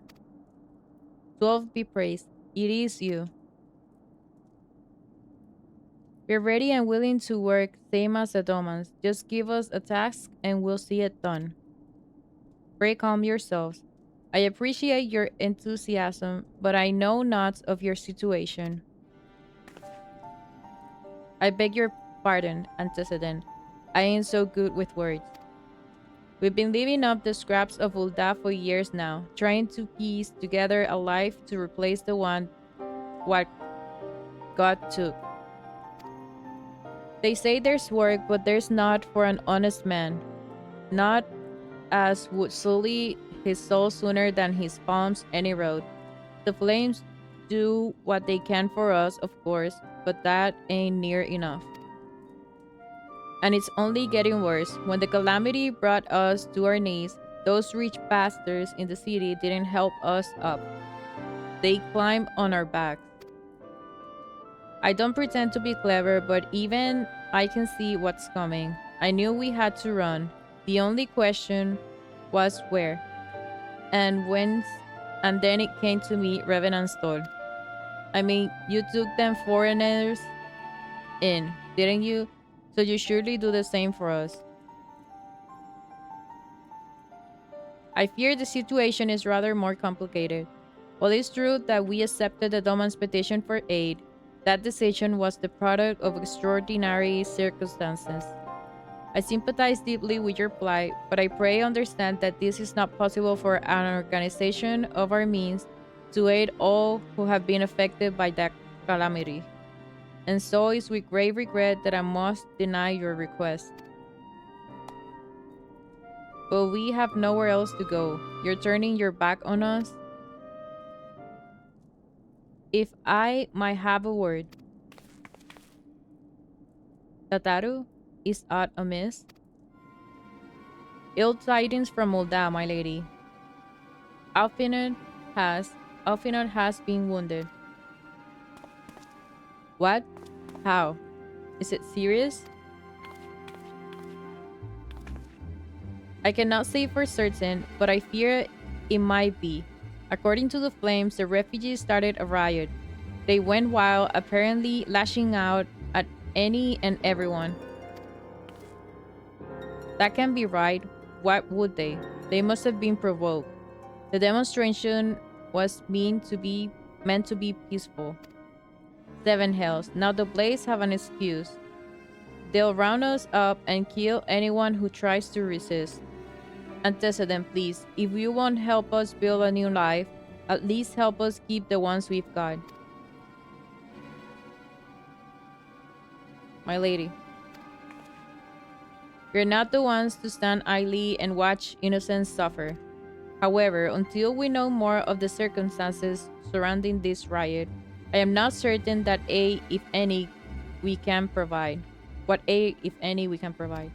If the authorities determine that the refugees attack without provocation, then those responsible will have to answer for their actions. How can you be so blind? Find Alfinod and quickly. If he's in danger or worse, I will have you and none other by his side. Thank you. Pray do not concern yourself with the matter we're discussing earlier. Ida and Papalimo will see to it. Alfinod is being treated at the Hourglass. Hurry, Chrysil.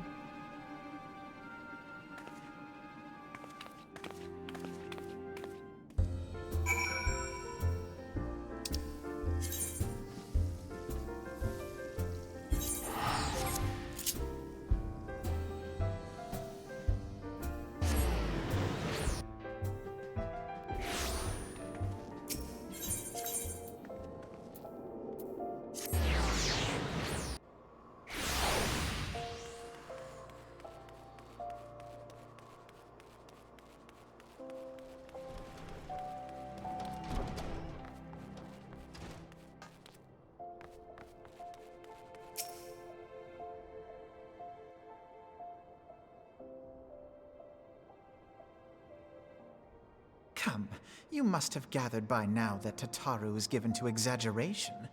As you can see, I am quite well. Ul'dah, on the other hand, is not. This riot was anything but an isolated incident. There is a restlessness in the air. Tensions long simmering are at last threatening to boil over.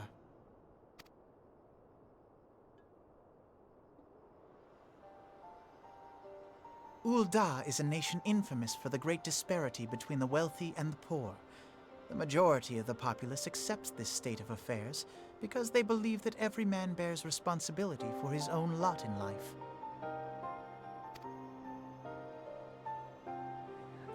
To an Ul'dan, money is the foremost, and some would say the only measure of a man's worth. Small wonder that the wealthiest wield the greatest influence.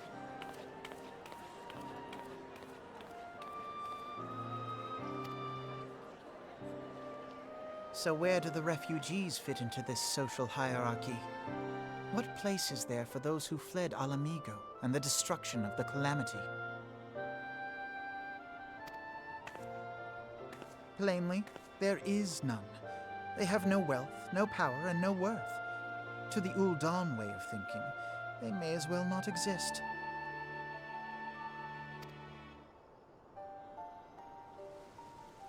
Choosing to ignore their existence, however, is patently not an option. General Rauban and the Sultana understand this, which is why they ordered the Immortal Flames to provide the refugees aid and succor. Yet none would dispute that the expenses incurred by this policy grow by the day, with no end in sight.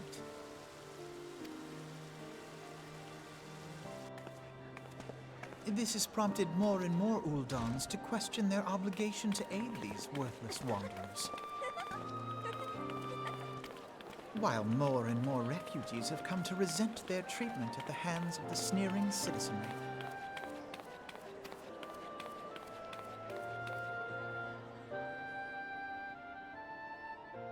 The manner of Lord Lolorito's refusal to grant the Dolmens asylum bespoke a disdain for all refugees, an attitude shared by the rest of the monetarists. And you may be sure they make no effort to conceal their opinions. It was only a matter of time before the refugees united in protest, nor is it any surprise that some among them would ultimately resort to violence.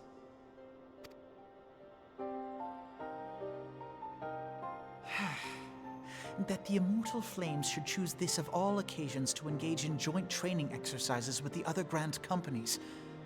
By the time they return, the situation may well have deteriorated beyond mending.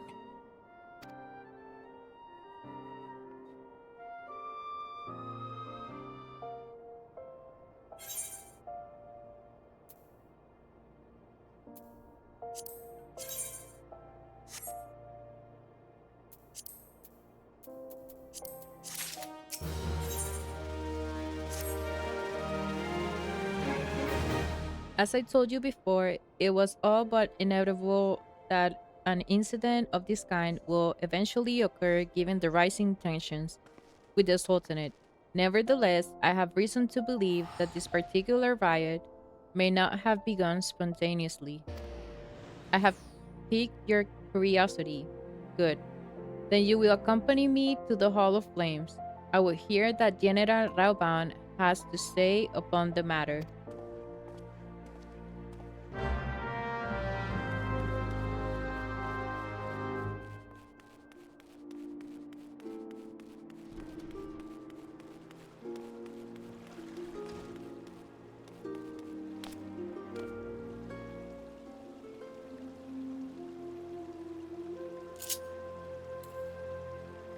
Okay, I will take my leave. It's been almost 4 hours. Yeah, 4 hours. Thank you very much for coming, and I'll see you on the next one. Bye.